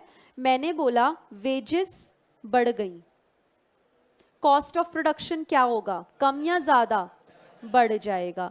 रॉ मटेरियल के प्राइसेस बढ़ गए, ज्यादा। इंटरेस्ट रेट ज्यादा हो गया तो कॉस्ट ऑफ प्रोडक्शन ज्यादा हो गई, ठीक है। इन सभी वजहों से सप्लाई पर असर क्या, कम हो गई। नेक्स्ट, नेक्स्ट बताना, रॉ मटेरियल सस्ता मिलने लगा है, कॉस्ट ऑफ प्रोडक्शन कम हो गई, ठीक है। और आप बताओ, लेबर ने कम पैसा चार्ज किया, कॉस्ट ऑफ प्रोडक्शन फिर से कम हो गई। रेंट कम हो गया, कॉस्ट ऑफ प्रोडक्शन कम हो गई। इन सब केसेस में सप्लाई पर क्या असर, बढ़ जाएगी। बस कॉस्ट ऑफ प्रोडक्शन और सप्लाई का रिश्ता उल्टा। Next point, next point. अच्छा चलो मेरे को ना एक और बात बताओ, एक और बात बताओ। Let us suppose farmers land है, मतलब कि वहां पे वो जो लैंड है that is devoted to agricultural purposes, वहां पे खेती बाड़ी होती है, फार्मिंग होती है। किसी भी वजह से उस जगह के प्राइजेस बढ़ जाते हैं, रेंट पे अगर मैंने ली थी तो रेंट लेट अस सपोज बढ़ जाता है। इसका असर क्या एग्रीकल्चरल सेक्टर की कॉस्ट ऑफ प्रोडक्शन पर आएगा, क्या उनकी कॉस्ट ऑफ प्रोडक्शन बढ़ जाएगी। पर क्या इसका असर ऑटोमोबाइल सेक्टर पे आएगा, आएगा या नहीं आएगा। यही एग्जाम्पल लिखा है कि अगर एक फैक्टर के प्राइस बढ़ते हैं ना तो सबके ऊपर बराबर का इंपैक्ट आए, ये कोई जरूरी नहीं है, ये कोई जरूरी बात नहीं है। आगे,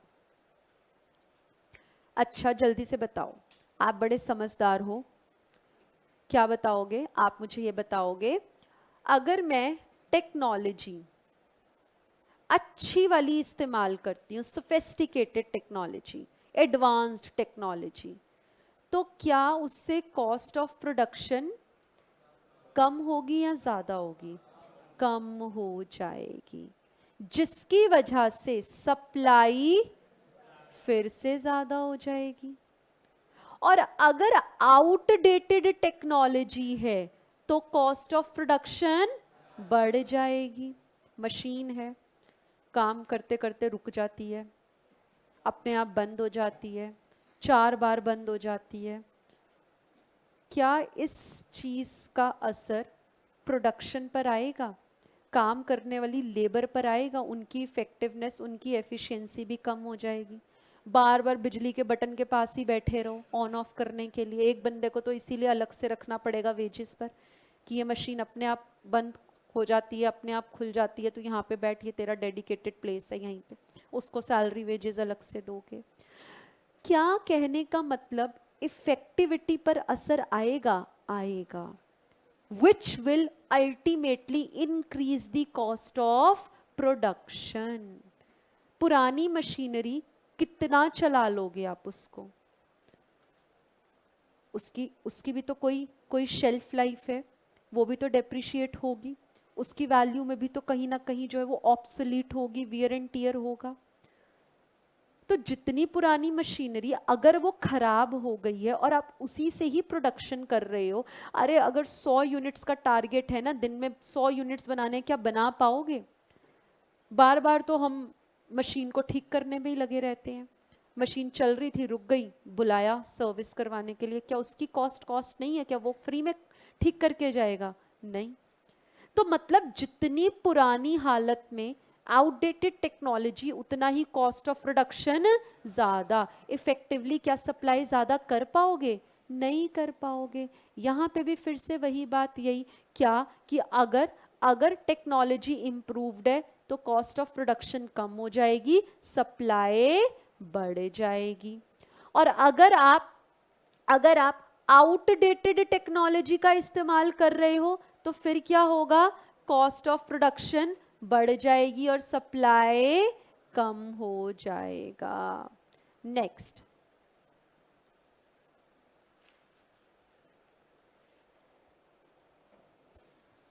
ये जो लाइन लिखी है प्रोडक्शन चैप्टर में हम समझेंगे स्पेयर कैपेसिटी क्या होता है, सब्स्टिट्यूशन क्या होता है। ठीक है। नेक्स्ट,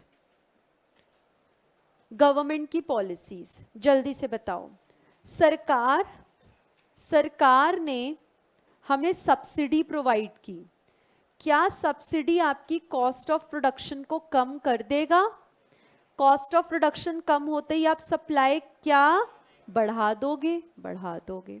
सरकार आज टैक्सेस इंपोज कर दे, बोलो ना, कॉस्ट ऑफ प्रोडक्शन बढ़ जाएगी और सप्लाई कम हो जाएगी। बस सीधी सी बात है।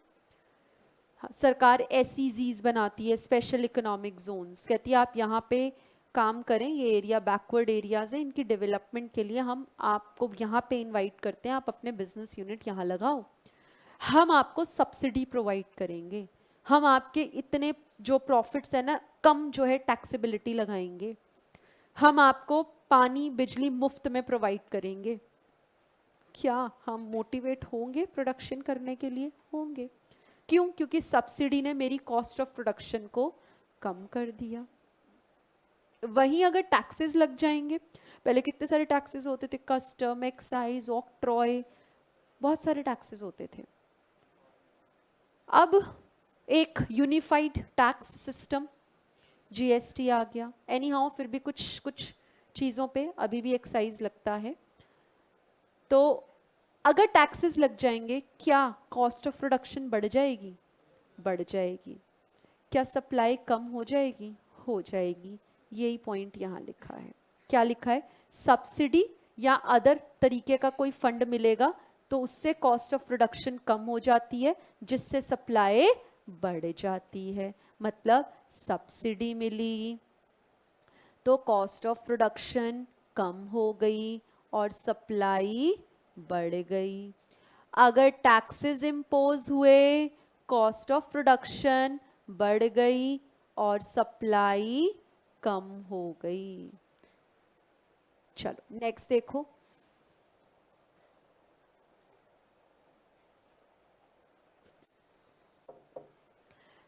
अरे दोस्त, ये पॉइंट नेक्स्ट वाला तो अभी अभी हमने डिस्कस किया था। बताओ क्या डिस्कस किया था? अगर मुझे उम्मीद है कि आगे आने वाले समय में प्रोडक्ट के ज़्यादा प्राइसेस मार्केट में ऑफर होने वाले हैं तो आज की सप्लाई कम हो जाएगी।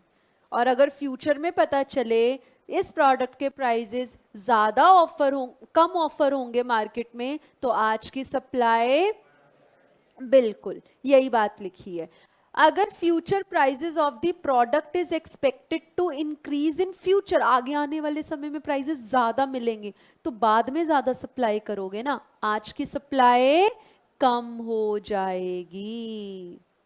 और अगर सेलर को ये उम्मीद है कि आगे आने वाले समय में प्राइसेस गिरने वाले हैं तो फिर वो सारा आज ही अपना स्टॉक जो था उसको क्लियर करने की कोशिश करेगा, तो आज की सप्लाई बढ़ जाएगी। ठीक है, ठीक है। अच्छा, ये नेक्स्ट पॉइंट क्या लिखा है? ये हम मार्केट में जो है इस पूरे चैप्टर में 2-3 टॉपिक्स ऐसे हैं जो कनेक्टेड हैं किसी और चैप्टर से, जब तक वो चैप्टर नहीं पढ़ेंगे यहाँ पे हम नहीं समझा पाएंगे।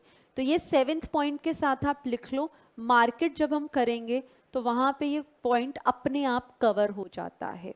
ठीक है, तो इस चैप्टर में कुछ 2-3 जगहों पे मैं ऐसा लिखवाऊंगी कि ये पर्टिकुलर पार्ट उस चैप्टर के साथ हम करेंगे। ठीक है, नेक्स्ट। अरे नेक्स्ट बताओ जल्दी से बताओ। मार्केट में सेलर्स बढ़ गए,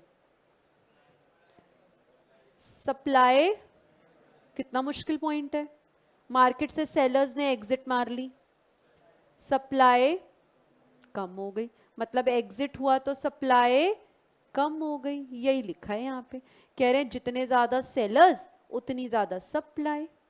अभी कुछ अदर फैक्टर्स, वही नेचुरल फैक्टर, आप बताओ ना, अगर चलो वेदर कंडीशन, अगर बारिशें हो रही हैं तो बारिशें अगर हो रही हैं तो अम्ब्रेला की सप्लाई बढ़ जाएगी, वेदर कंडीशन।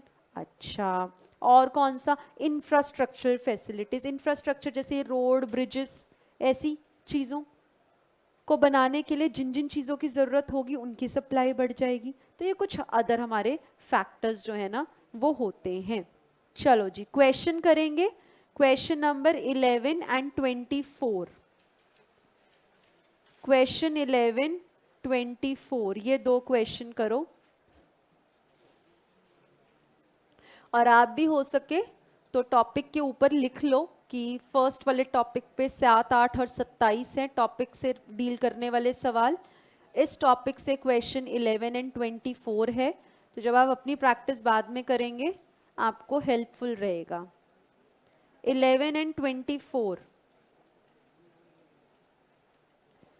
आइएगा, बहुत मुश्किल सवाल है, ध्यान से करने हैं, कर नहीं पाओगे, मेरी मदद की जरूरत पड़ेगी तुम्हें। N increase in the number of sellers, बताओ ना, जितने ज्यादा सेलर्स उतनी सप्लाई ज्यादा।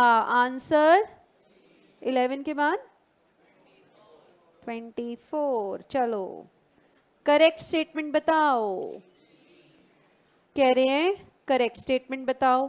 अगर प्राइस गिरेगा, अरे डिमांड, डिमांड तो बढ़ेगी। अच्छा इनकरेक्ट, करेक्ट बतानी, हाँ तो ये फॉल्स हो गई, ठीक है। Seasonal changes do not affect, अभी तो बताया बारिशें होंगी तो फिर अम्ब्रेला ज्यादा जो है बिकेगी, तो ये ट्रू है या फॉल्स है, ये भी फॉल्स है। टैक्सेस एंड सब्सिडीज सप्लाई का अफेक्ट नहीं करते, करते हैं, अभी तो बताया, ये भी फॉल्स है। कह रहे लोअर कॉस्ट अगर होगी, यानी कि कॉस्ट ऑफ प्रोडक्शन अगर कम होती है तो हम सप्लाई ज्यादा करते हैं, ये ट्रू है, ऑप्शन डी। क्लियर है?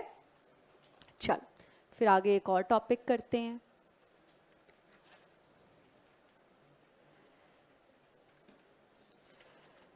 आपकी बुक में ग्लॉसरी दी हुई है, आइएगा अपनी बुक के पेज नंबर 370 पर, आपकी बुक के पेज नंबर 370 पर आएंगे। पॉइंट नंबर 11 से लेके पॉइंट नंबर 21 तक, page 370 glossary, point number 11 two point number 21 आप लोग रीड करके आएंगे, कहीं प्रॉब्लम नहीं आएगी, सब कवर किया हुआ है। इट इज जस्ट दैट कि कुछ इंपॉर्टेंट टर्म्स मैंने एक जगह पे दे दिए आपको, और ये वो वाली टर्म्स हैं जो सिर्फ डिमांड चैप्टर को रिलेट करती हैं, डील करती हैं, बस आपको ये रीड करना है, ठीक है? ठीक है, चलो दोस्त अब थोड़ा सा और टाइम पास करते हैं, आओ मेरे लाल, मेरे दोस्त, फैक्टर्स अफेक्टिंग सप्लाई, जिसको अभी अभी हमने डिटर्मिनेंट्स ऑफ सप्लाई भी बोला, किया ना अभी अभी। कितने प्रकार के थे? बहुत सारे फैक्टर्स, तो बहुत सारे थे, पर हम क्या करते हैं, price and non price. Price factor में पॉइंट नंबर 1 और उसके बाद पॉइंट नंबर 2 से लेके 9 तक यहां पे चिपकते हैं। आई बात समझ में? जो डिमांड में हरकत करके आए थे वो यहां कर रहे हैं, आगे सुनेंगे, सुनो ना, सुनो। अगर मेरा प्राइस मार्केट में मुझे 10 रुपए ऑफर होते हैं तो मैं सप्लाई करती हूँ 100 यूनिट्स। अगर प्राइस 15 ऑफर होगा, क्या मैं 150 यूनिट सप्लाई कर सकती हूँ? कर सकती हूँ। अगर मेरा प्राइस मुझे मिल रहा है, अच्छा सप्लाई कर वैसा ही होता है ना, हाँ, ओरिजिनल प्राइस मुझे 10 रुपए मिल रहा था, तब मैं 100 यूनिट्स जो है सप्लाई कर रही थी। जब मेरा प्राइस बढ़ के 15 हो गया, क्या आपको भी लग रहा है कि सप्लाई बढ़ गई है? बोलो ना, मूवमेंट या शिफ्ट? मूवमेंट या शिफ्ट? क्योंकि प्राइस फैक्टर है। बोलो ना, मूवमेंट यहां से यहां, कैसा मूवमेंट? Upward movement. बड़े ही प्यारे दोस्तों, अपवर्ड मूवमेंट। ये अपवर्ड मूवमेंट ने सप्लाई पर क्या असर डाला? बढ़ा दिया। अक्षर क्या लिखूं? Expansion in quantity supplied. खत्म। बोलो ना, क्या हुआ? दोबारा सुन लो, दोबारा सुन लो भाई। ऐसे किसने बोला दोबारा बताने के लिए? डिमांड में आए थे? अच्छा, फिर सुनो दोबारा।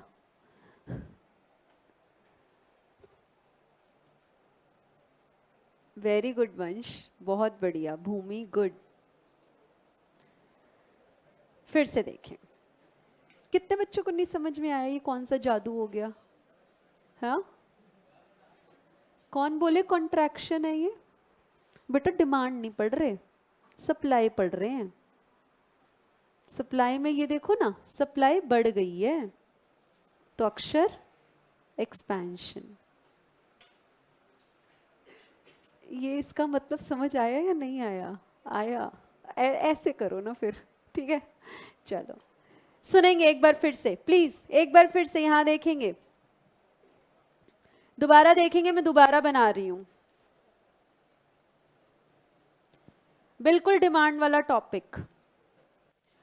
बताओ, क्या सप्लाई कर्व अपवर्ड स्लोपिंग होता है? होता है। पहले मुझे ये बताओ, अगर प्राइस मूवमेंट्स होते हैं तो शिफ्ट होता है या मूवमेंट होता है? मूवमेंट होता है। मूवमेंट कितने प्रकार का होता है? दो। कौन सा? अपवर्ड और डाउनवर्ड। ये मूवमेंट्स किसकी डायरेक्शंस दिखाते हैं? प्राइस की। अब आप बताओ, अगर प्राइस में अपवर्ड मूवमेंट होगा तो सप्लाई भी तो बढ़ेगी। अक्षर क्या इस्तेमाल करोगे? Expansion in quantity supplied. Contraction कैसे? डिमांड का रिश्ता देख रहे हो प्राइस से? कॉन्ट्रैक्शन तो तब होता ना, प्राइस के बढ़ने से डिमांड कम होती है, सप्लाई तो बढ़ती है। फिर आपने दो चीजों को एक साथ चिपका दिया। समझ में आई बात? फिर से देखेंगे। अब मुझे बताओ, अगर प्राइस में डाउनवर्ड मूवमेंट हुआ है, यानी प्राइस कम हुआ है, तो सप्लाई कम या ज्यादा? कम। एक्सपेंशन या कॉन्ट्रैक्शन? कॉन्ट्रैक्शन। आई बात समझ में? अब इसको जरा बना लेते हैं। जब प्राइस मेरा लेटस सपोज 10 था, मैं 100 यूनिट सप्लाई कर रही थी। आज प्राइस बढ़ के 15 हो गया, तो मेरी यूनिट्स भी 150 हो गई। क्या क्या लॉ ऑफ सप्लाई यही कहता है कि अगर प्राइस बढ़ाओगे तो सप्लाई भी बढ़नी चाहिए? क्या यही दिख रहा है डायग्राम में? दिख रहा है। क्या ओरिजिनल पॉइंट का मूवमेंट अपवर्ड हुआ है? अपवर्ड मूवमेंट हुआ है। अपवर्ड मूवमेंट मतलब प्राइस क्या अपवर्ड मूव किया है? हाँ कर रहा है। क्या प्राइस बढ़ने की वजह से सप्लाई भी बढ़ गई है? हाँ बढ़ गई है। जब प्राइस की वजह से चेंज आता है तो अक्षर एक्सपेंशन या कॉन्ट्रैक्शन। इस पे क्या लिख दो? एक्सपेंशन इन क्वांटिटी सप्लाइड या इंक्रीज इन क्वांटिटी सप्लाइड, है ना जी। क्वांटिटी सप्लाइड बता देगा कि भाई प्राइस फैक्टर है। नेक्स्ट, इसका उल्टा केस, ऑपोजिट केस देखो, अगर प्राइस अब 5 हो गया, मैंने 50 यूनिट्स जो है बेचने शुरू कर दिए, ये बेस था, 10 से 5 पर आ गया। अगर मेरा प्राइस 10 से 5 पे आ गया, ये 15 था, ये 5 वाला प्राइस, तो क्या मेरी सप्लाई मैं कम कर दूंगी? क्या यहाँ पे भी कम दिख रही है? क्या ये ओरिजिनल रेड वाला पॉइंट डाउन शिफ्ट हो गया, डाउन मूव हो गया? क्या बोलोगे? Downward movement. अक्षर क्या लिखें? कॉन्ट्रैक्शन इन क्वांटिटी सप्लाइड या डिक्रीज इन क्वांटिटी सप्लाइड, दोनों चलेंगे। सिर्फ डिक्रीज इन क्वांटिटी नहीं लिख सकते, सिर्फ डिक्रीज इन सप्लाई नहीं लिख सकते, वो फिर नॉन प्राइस को हिंट करता है। क्वांटिटी सप्लाइड अक्षर लिख रहे हो तो इंक्रीज डिक्रीज इस्तेमाल कर सकते हो। I told you this very fact demand chapter में ही, ठीक है? बोलो ना, समझ में आई ये बात? पक्की बात? पक्की बात। जरा इतने को हम पढ़ें, बुक से पढ़ते हैं। आइएगा पेज नंबर 68 पर।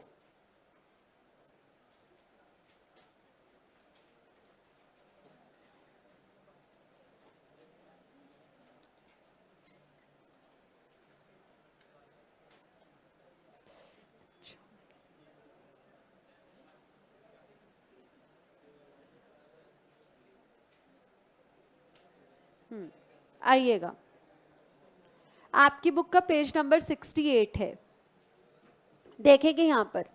प्लीज ध्यान, यहां पे जल्दी से बताओ, जल्दी से बताओ। ये मान लेती हूं मैं 20 पर 20 यूनिट सप्लाई होते थे, ये ओरिजिनल वाला है, ठीक है? जब मेरा प्राइस 20 से 30 हुआ तो प्राइस में कैसा मूवमेंट? अपवर्ड मूवमेंट, जिसकी वजह से सप्लाई भी बढ़ गई। अक्षर क्या लिखूं? Expansion in quantity supplied. समझ में आया? आया समझ में? मतलब यहां से हम यहां गए। नेक्स्ट, जब मेरा प्राइस कम हो गया, जब मेरा प्राइस कम हो गया, क्या मेरी सप्लाई भी कम हो गई?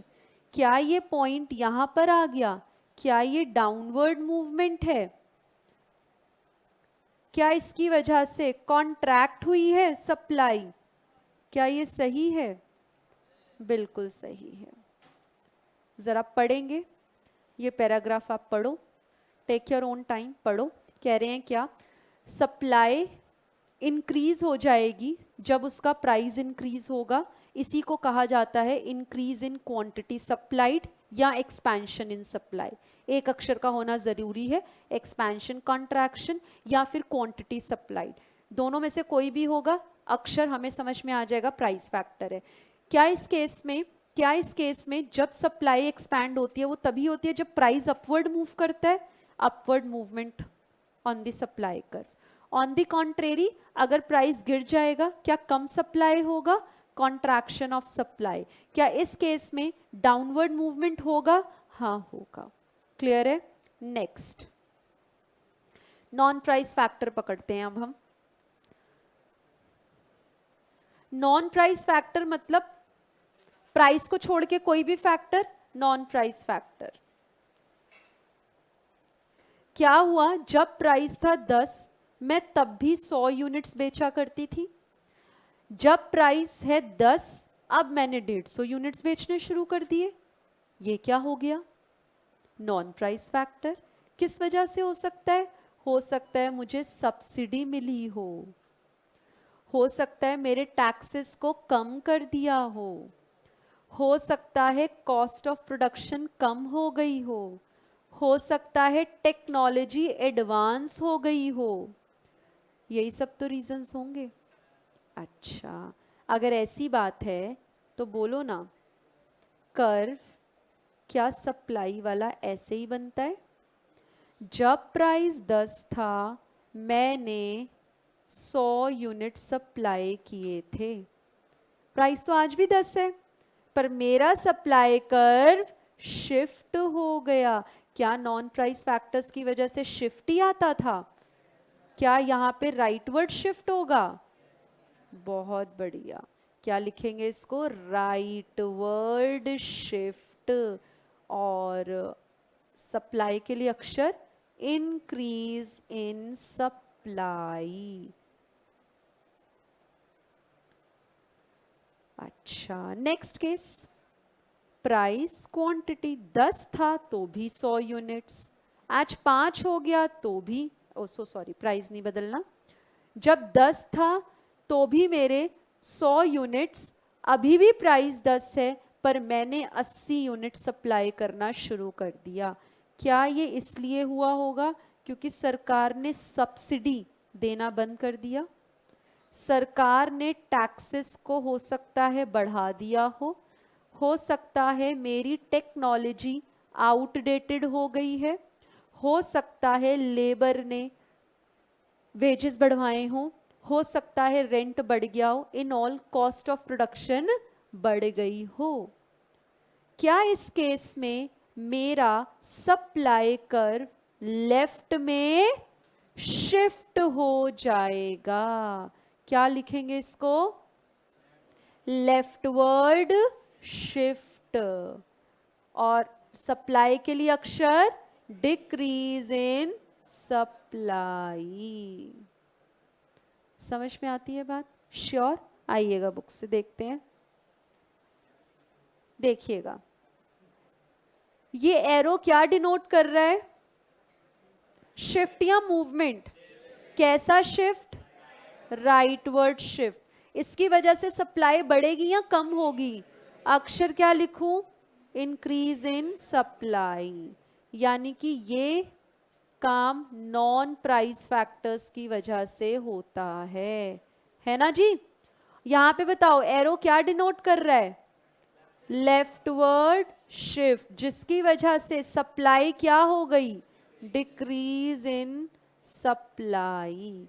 और ये वाला जो है मूवमेंट, वो कब होता है? प्राइस फैक्टर के चेंजेस की वजह से। समझ में आया? Start doing question number 1, 3, 6, 9, 15, 16, 23, 28, 29। बस हाँ जी, नहीं बस ऑनलाइन समझ आ रहा है? क्वेश्चंस करना स्टार्ट करें। आप इस टॉपिक के साथ लिख लो, ये क्वेश्चन इस टॉपिक के लिए हैं।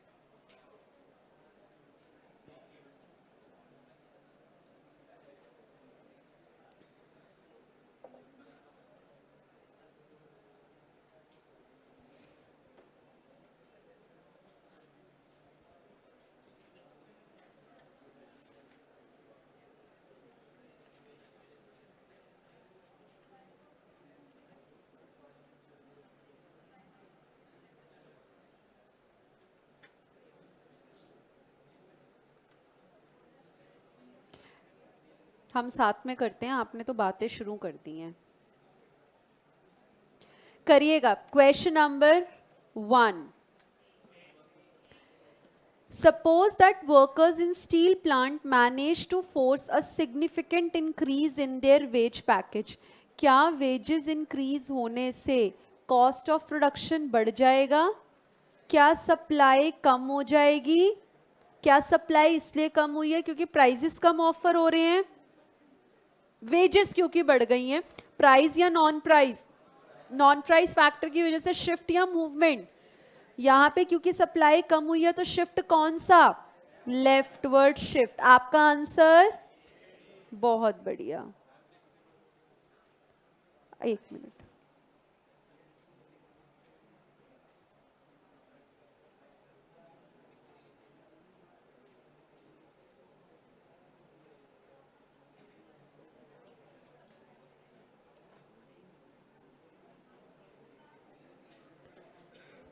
थर्ड करेंगे। इंक्रीज इन सप्लाई, बोलो ना, इंक्रीज इन सप्लाई प्राइस या non price? Non price factor. अच्छा, इंक्रीज इन सप्लाई हुआ है तो प्राइस पे कैसा असर हुआ होगा? प्राइस पर क्या असर होगा? कुछ असर नहीं होगा। नॉन प्राइस लिख तो रहे हो, नॉन प्राइस फिर असर जबरदस्ती का। चलो ये बताओ कि जब नॉन प्राइस फैक्टर है तो शिफ्ट होगा या मूवमेंट? सप्लाई इंक्रीज हो रही है तो कैसा शिफ्ट होगा? चलो आंसर बताओ फिर। अच्छा, इसमें हमें फैक्टर्स ही बताने हैं। ढूंढो नॉन प्राइस फैक्टर कौन सा है। अच्छा, जरा चेक करते हैं। इम्प्रूवमेंट इन टेक्नोलॉजी, हाँ नॉन प्राइस है। Fall in the prices of other good, दोस्त ये भी तो नॉन प्राइस है। रिलेटेड गुड का प्राइस बढ़ा है, मतलब गिरा है। उस पर्टिकुलर प्रोडक्ट के प्राइस थोड़ी ना गिरे हैं, रिलेटेड कोई और प्रोडक्ट था उसके प्राइस गिरे हैं। आगे बढ़ो, एक दूसरे का दिमाग मत इस्तेमाल करो, अपना अपना इस्तेमाल करो। मतलब एक दूसरे का देख के मत करो। चलो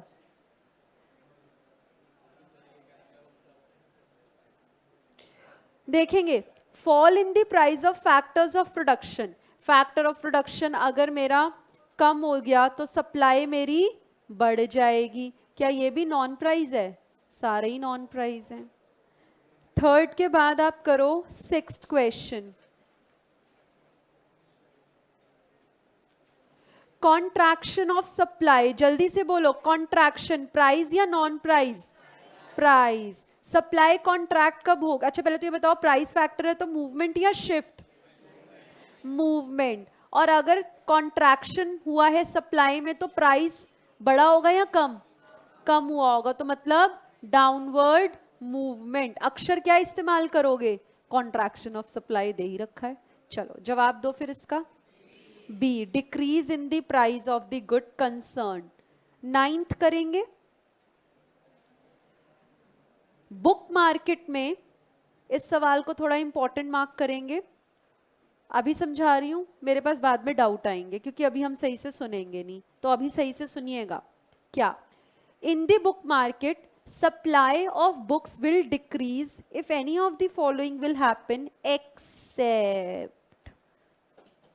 गोला लगाओ, एक्सेप्ट। हाईलाइट करो, डब्बा बनाओ, एक्सेप्ट। कह रहे हैं बुक मार्केट में बुक्स की सप्लाई डिक्रीज, अक्षर डिक्रीज है। प्राइस या non price? Non price factor की वजह से डिक्रीज होगा, पर अपने को नॉन प्राइस नहीं बताना, एक्सेप्ट अपने को तो प्राइस फैक्टर बताना है। समझे हो सवाल की फ्रेमिंग? वो फैक्टर बताना है जिससे सप्लाई डिक्रीज नहीं होगी। मतलब नॉन प्राइस फैक्टर कंसीडर नहीं करना, प्राइस फैक्टर इसमें से बताना है, क्योंकि प्राइस फैक्टर की वजह से डिक्रीज नहीं कॉन्ट्रैक्शन होगा। समझ में आई बात? तो प्लीज इस क्वेश्चन को स्टार मार्क करो, हाईलाइट करो एक्सेप्ट को, और मुझे आंसर दो। Option B. अगर बुक के प्राइस कम हो जाएंगे तब तो दोस्त मूवमेंट होगा, तब तो कॉन्ट्रैक्शन होगा। अक्षर डिक्रीज थोड़ी ना इस्तेमाल करेंगे, यही हमें बताना था। क्लियर है? क्वेश्चन में लिखा है supply of books will decrease. Decrease अक्षर नॉन प्राइस फैक्टर्स के लिए इस्तेमाल होता है। आगे कह रहे एक्सेप्ट, मतलब हमें वो फैक्टर नहीं बताना जिससे डिक्रीज होता है, हमें वो फैक्टर बताना है जो प्राइस की वजह से कॉन्ट्रैक्शन होता है।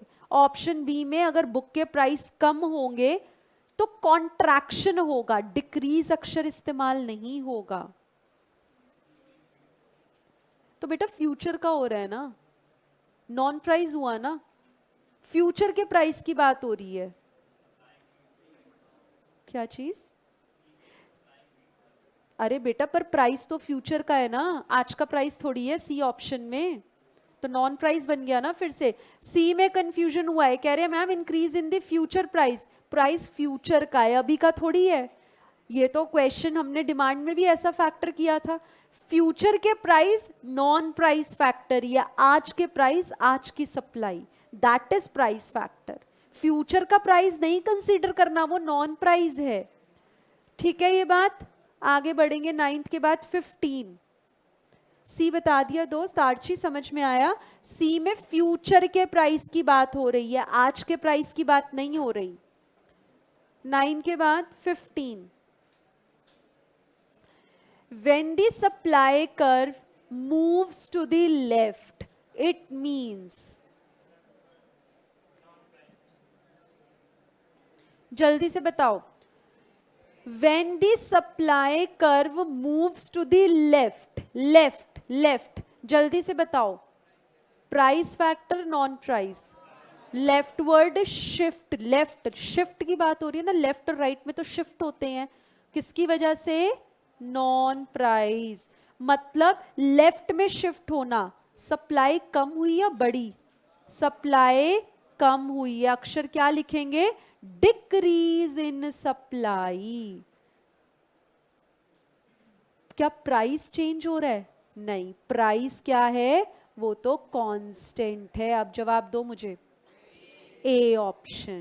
कह रहे हैं ना, एट अ गिवन प्राइस, यानी कि प्राइस को तो चेंज ही नहीं किया. Non price factor. Very good online, perfect दोस्त. 16 करेंगे. अच्छा, अब राइट में मूव कर रहा है. राइट मतलब राइट वर्ड मूवमेंट होता है या शिफ्ट होता है? शिफ्ट होता है. प्राइस की वजह से नॉन प्राइस. Non price. अक्षर क्या इस्तेमाल करेंगे? Increase in supply. जल्दी से बताओ. अच्छा, इसमें प्राइस क्या है? Constant given. जवाब दो. Very good. नेक्स्ट कौन सा है जी? 23. कह रहे सप्लाई कर्व को ना राइट में शिफ्ट करवाओ. अच्छा, शिफ्ट करवाओ. नहीं, मुझे एनालाइज करवाने दो. आई नो आपके आंसर सही हैं, आप कर रहे हैं. स्टिल शिफ्ट करवाओ. राइट में करवाओ, अपवर्ड करवाओ. शिफ्ट कैसे होते हैं? राइट वर्ड और लेफ्ट वर्ड. अभी राइट में शिफ्ट करवाना है तो प्राइस या non price? Non price factor की वजह से सप्लाई क्या हो रही होगी? बढ़ रही होगी. जवाब दो. A option. Very good. Technology बढ़ेगी तो कॉस्ट ऑफ प्रोडक्शन कम, सप्लाई ज्यादा. फैक्टर्स ऑफ प्रोडक्शन के प्राइस बढ़ेंगे, कॉस्ट ऑफ प्रोडक्शन ज्यादा, सप्लाई कम. टैक्सेस बढ़ेंगे, कॉस्ट ऑफ प्रोडक्शन ज्यादा, supply come. All of the above. Next 28. चलो जी, 28 को अगेन इंपॉर्टेंट मार्क कर लो. सवाल करो. 28, 29 दोनों करने हैं. और आप घर पे इसके भी अब बैक क्वेश्चंस ट्राई कर सकते हो. एग्जामिनेशन वाले जो जो टॉपिक्स हमने कर लिए आपको पता चल जाएगा. फिर कल की क्लास में तो अभी हम डिमांड के ही पहले डिस्कस करेंगे, फिर धीरे धीरे आगे बढ़ते रहेंगे. 9th क्वेश्चन में, अरे 9 तो कितनी बारी बताया. 9th क्वेश्चन पलक, हमें प्राइस फैक्टर ढूंढना है, नॉन प्राइस नहीं. कैसे पता चला? ये अक्षर एक्सेप्ट देख के. एक्सेप्ट, नॉन प्राइस, डिक्रीज हो रहा है. इनमें से कौन से ऑप्शंस में डिक्रीज होगा? That is non price factor. पर हमें नॉन प्राइस फैक्टर नहीं ढूंढना क्योंकि एक्सेप्ट लिखा है. हमें प्राइस फैक्टर ढूंढना है. क्वेश्चन 28 देखेंगे. जवाब आया किसी का? ए वाले बी की बोली लगाओ. बी की बोली. अच्छा, चलो चेक करते हैं. सी और डी में भी कोई कंफ्यूजन है? नहीं. चलो देखते हैं. Data on production of vegetables for the past 2 years showed that despite stable prices there is a substantial decline in output of cabbage leading to lower supply. दोस्त, कैबेज की सप्लाई, गोभी की सप्लाई कम हो रही है या ज्यादा? कम. क्या इसलिए कम हो रही है क्योंकि इसके प्राइसेस कम हुए हैं? नहीं. कह तो रहा है प्राइसेस तो स्टेबल हैं. मतलब कोई नॉन प्राइस फैक्टर होगा. अगर कोई नॉन प्राइस फैक्टर है तो मूवमेंट होगा या शिफ्ट होगा? इस केस में कैसा शिफ्ट होगा? लेफ्टवर्ड. अक्षर क्या इस्तेमाल किया जाएगा? Decrease in supply of cabbage. क्या ये एनालिसिस आपको समझ में आया? अब सवाल जैसा भी हो, ये हमारा एनालिसिस है. कोई ना कोई तो इनमें से क्वेश्चन फंसेगा। जरा यहाँ देखते हैं, which of the following can possibly be the reason, मतलब हमें रीजन कौन सा ढूंढना है, नॉन प्राइस वाला। जरा चेक करो, N increase in the price of, दूसरे प्रकार की गोभी, एक फूल गोभी एक पत्ता गोभी, ठीक है, which is equally preferred by consumers. क्या यहाँ पे कैबेज के प्राइस इंक्रीज हो रहे हैं? नहीं, किसी और प्रोडक्ट के इंक्रीज हो रहे हैं। तो आप बताओ, क्या कैबेज के लिए ये नॉन प्राइस फैक्टर है? हाँ है, नॉन प्राइस फैक्टर है। तो क्या कैबेज की सप्लाई इस केस में कम हो जाएगी? बिल्कुल हो जाएगी। क्यों?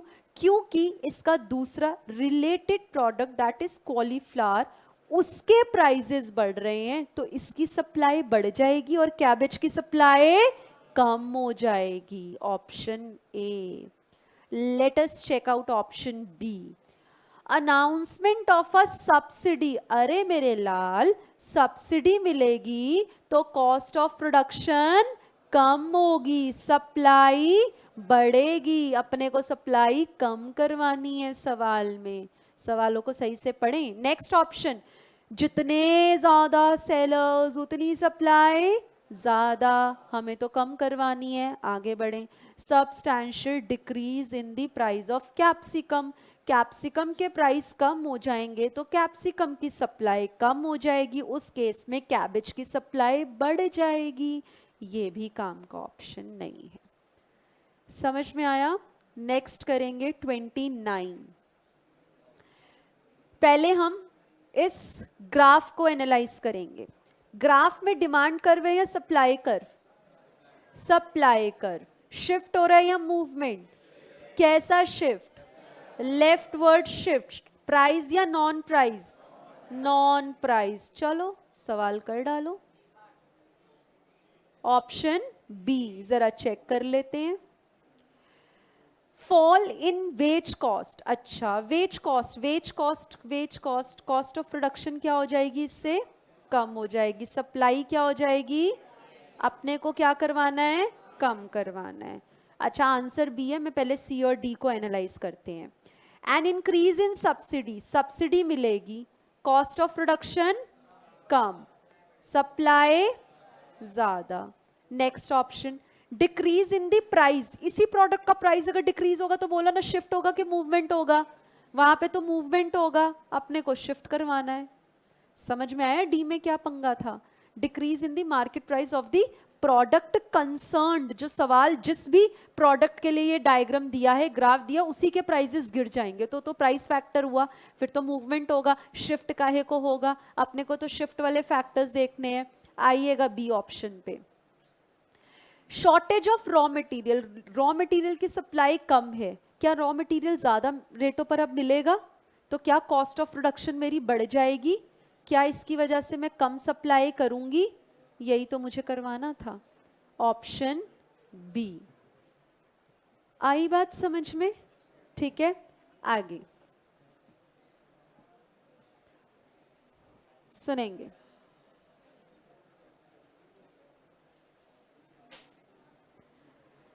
चलिएगा, ध्यान देंगे इधर।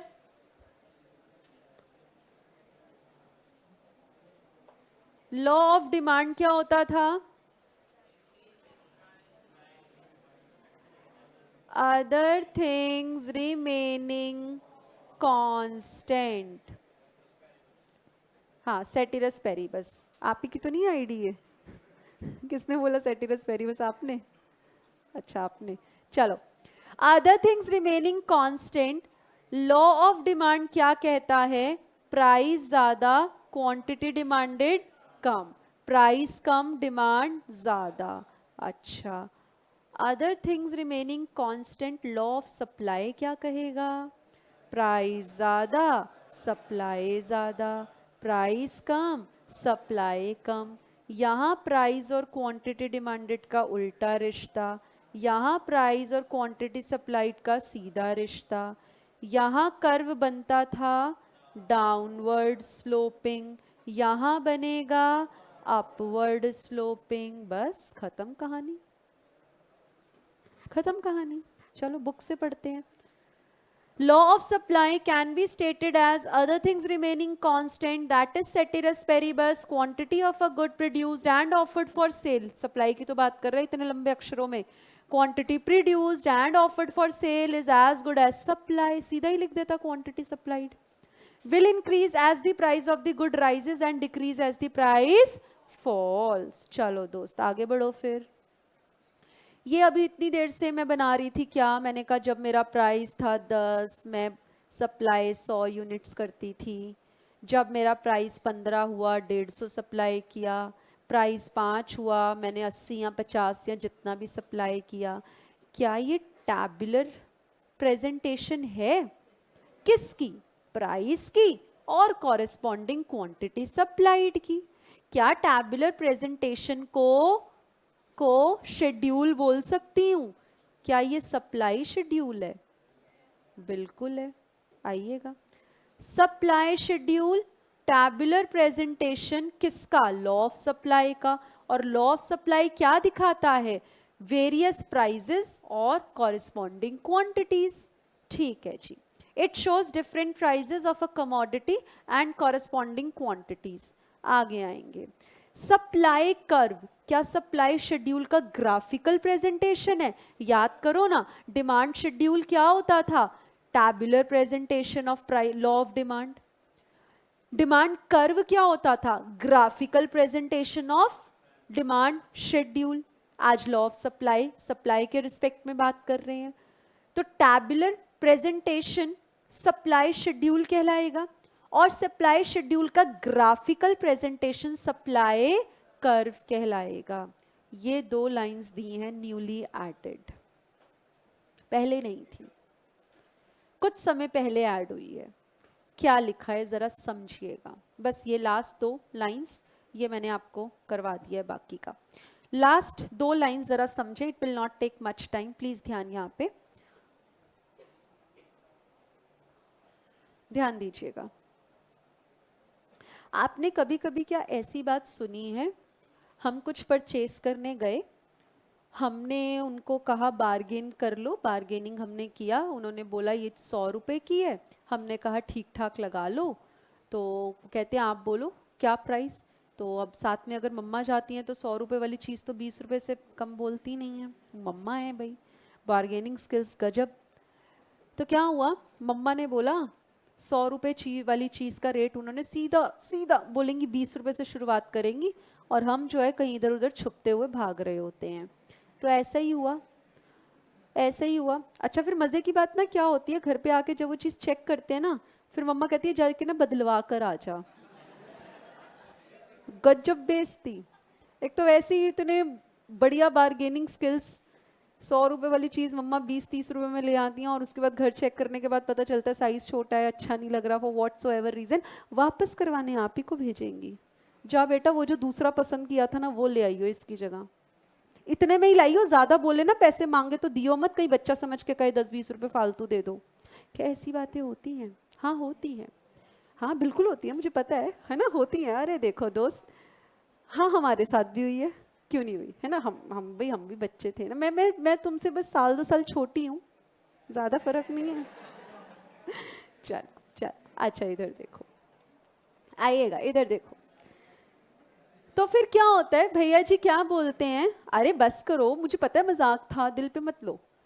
सुनो फिर क्या हुआ, क्या कभी कभी भैया जी ये बोलते हैं मुझे पड़ता नहीं खा रहा, इतने में पड़ता नहीं खाता, उनके यही अक्षर होते हैं, मुझे पड़ता नहीं खा रहा, नहीं हम देंगे इतने रुपए पे, हमें पड़ता नहीं खा रहा। फिर मम्मा क्या बोलती हैं, अरे वो साथ वाली 4 दुकानें छोड़ के तो इतने में वो दे रहे हैं, तो भैया जी क्या बोलते हैं आप उन्हीं से खरीद लो, और आप एक काम करना आप हमारे लिए भी खरीद लाना, अगर वो इतने में दे देगा ना तो हम आपको फ्री में दे देंगे। क्या ऐसी कॉन्वर्सेशंस होती हैं? जी होती हैं, बिल्कुल होती हैं। ये वही पॉइंट है, पड़ता नहीं खाता यानी कि क्या, कि मेरा सेलर, आप अपने आप को सेलर समझो, आप इससे कम पर नहीं दोगे, पड़ता नहीं खाता, यही मतलब है ना, इससे कम पे नहीं दोगे। मम्मा ने 20 रुपए कोट किए, भैया कहते 80 रुपए से कम पर नहीं दूंगा, 80 रुपए से कम पर नहीं दूंगा। ये 80 रुपए उन्होंने मिनिमम प्राइस आपसे मांगा या मैक्सिमम प्राइस? Minimum price. जरा पॉइंट बी पढ़ो। तो मेरा सप्लाई कर्व क्या दिखा रहा है? सप्लाई कर्व मेरा क्या दिखा रहा है? देखो ना ये वाला सप्लाई कर्व, ये सप्लाई शेड्यूल, ये क्या दिखा रहा है कि अगर प्राइस, अगर आपको 70 यूनिट्स लेने हैं ना तो कम से कम 5 रुपए तो देना पड़ेगा,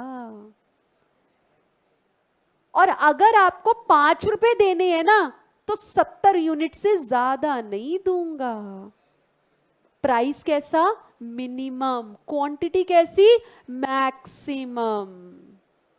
यहां पे बहुत पंगा रहता है, बच्चा कंफ्यूज होता है क्या मिनिमम था क्या मैक्सिमम था। रटना नहीं है, समझेंगे आप सेलर हो, आप कम से कम प्राइस कोट करोगे या ज्यादा से ज्यादा? ज्यादा से ज्यादा तो कितना भी मिल जाए आपको, मना थोड़ी ना करोगे, कम से कम कोट करोगे। मैं 80 रुपए से कम नहीं दूंगा, पड़ता नहीं खाता, आप आगे से जाके ले लो, अगर वो आपको दे देना तो फिर मुझसे फ्री में ले जाना, उसको पता है कैसे कम में मिल जाएगा। आपस में कहीं ना कहीं इन लोगों की एक जो सांच गांठ तो होती है, हर सेलर को पता होता है। ये हम पढ़ेंगे मार्केट चैप्टर जब हम पढ़ेंगे ना, मैं आपको पूरा रोल प्ले करवाऊंगी, एक बायर बनेगा एक सेलर बनेगा, कोई ना कोई प्रोडक्ट हम खरीदेंगे बेचेंगे, बहुत अच्छे से आपको ये चीज समझ में आएगी। तो यहाँ पे अभी आप समझो, यहाँ पे अभी आप समझो, प्लीज प्लीज प्लीज, यहाँ पे अभी आप समझो, जो प्राइस सेलर कोट करेगा क्या वो मिनिमम प्राइस होगा? इससे कम पर नहीं दूंगा। और अगर 80 रुपए का प्राइस है ना तो इससे ज्यादा क्वांटिटी भी नहीं दूंगा। आप 90 रुपए में दे दो तो 2 ले लो, आप भी तो कम प्राइस कोट करवा रहे हो, तो फिर मैं भी क्वांटिटी उतनी दूंगा ना जितना मुझको पड़ता खाएगा। मतलब 80 रुपए पे तो ना इतने ही यूनिट्स मिलेंगे। आप बल्क में लेते हो, हाँ, फिर वो क्वांटिटी डिस्काउंट्स मिलते हैं, दैट इज समथिंग अदर। मतलब क्या हुआ? पहले बैग पैक कर लो, आई एम वेटिंग। देखो इसका मतलब क्या हुआ, ये इसी शेड्यूल को आप थोड़ा सा स्टडी करें, समझें। 3 रुपए से कम पर नहीं दूंगा। अगर आपको 50 यूनिट लेने हैं 3 रुपए से कम पर नहीं दूंगा, और 3 रुपए दे रहे हो ना तो 50 यूनिट से ज्यादा नहीं दूंगा। और अगर आपको ज्यादा यूनिट्स लेने हैं, परचेस करने हैं, तो फिर प्राइस भी बढ़ा दो। अब वो quantity discount is something else, वो मत बीच में लाना कि मैम ज्यादा क्वांटिटी मिल जाती है ना कम प्राइस पे, वो एक सेपरेट केस है। समझ में आई ये बात? बस यही था यहाँ पे, यही 2 पॉइंट्स थे। प्राइस कैसा? मिनिमम। क्वांटिटी कैसी? हाईएस्ट। अच्छा, अगर ये यही बात अगर डिमांड के केस में हो तो फिर उल्टा हो जाएगा। फिर मैं प्राइस मैक्सिमम बताऊंगी, इससे ज्यादा नहीं दूंगी भैया, 20 रुपए से ज्यादा नहीं दूंगी, 20 रुपए से ज्यादा नहीं दूंगी, देना है तो दे दो, 20 रुपए ही दूंगी। मतलब मम्मी मैक्सिमम प्राइस बोलती हैं, इससे ज्यादा नहीं दूंगी। देखो मैं तो लेके ही नहीं आई, अरे भैया घर भी तो जाना है, रिक्शे के पैसे भी तो बचाने हैं, इससे ज्यादा नहीं दूंगी। यानी कि अगर डिमांड का केस हो तो ये फिर मिनिमम और मैक्सिमम बदल जाएंगे, उल्टे हो जाएंगे। ठीक है, चलो आज के लिए सर इतना ही। Thank you so much, all the best, ओम नमः शिवाय। ऑनलाइन आपको समझ में आया? 28 का ए पार्ट,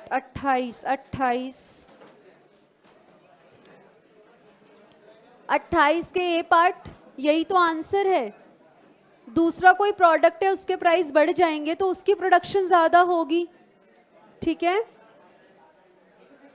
बुक का पीडीएफ क्यों भेज दे बच्चे? बुक तो आपके पास है, why do you want the PDF?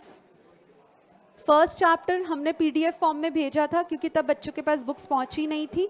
Now the books have been delivered, they have been dispatched and delivered। ठीक है जी, enjoyed a lot, thank you so much। हाँ जी।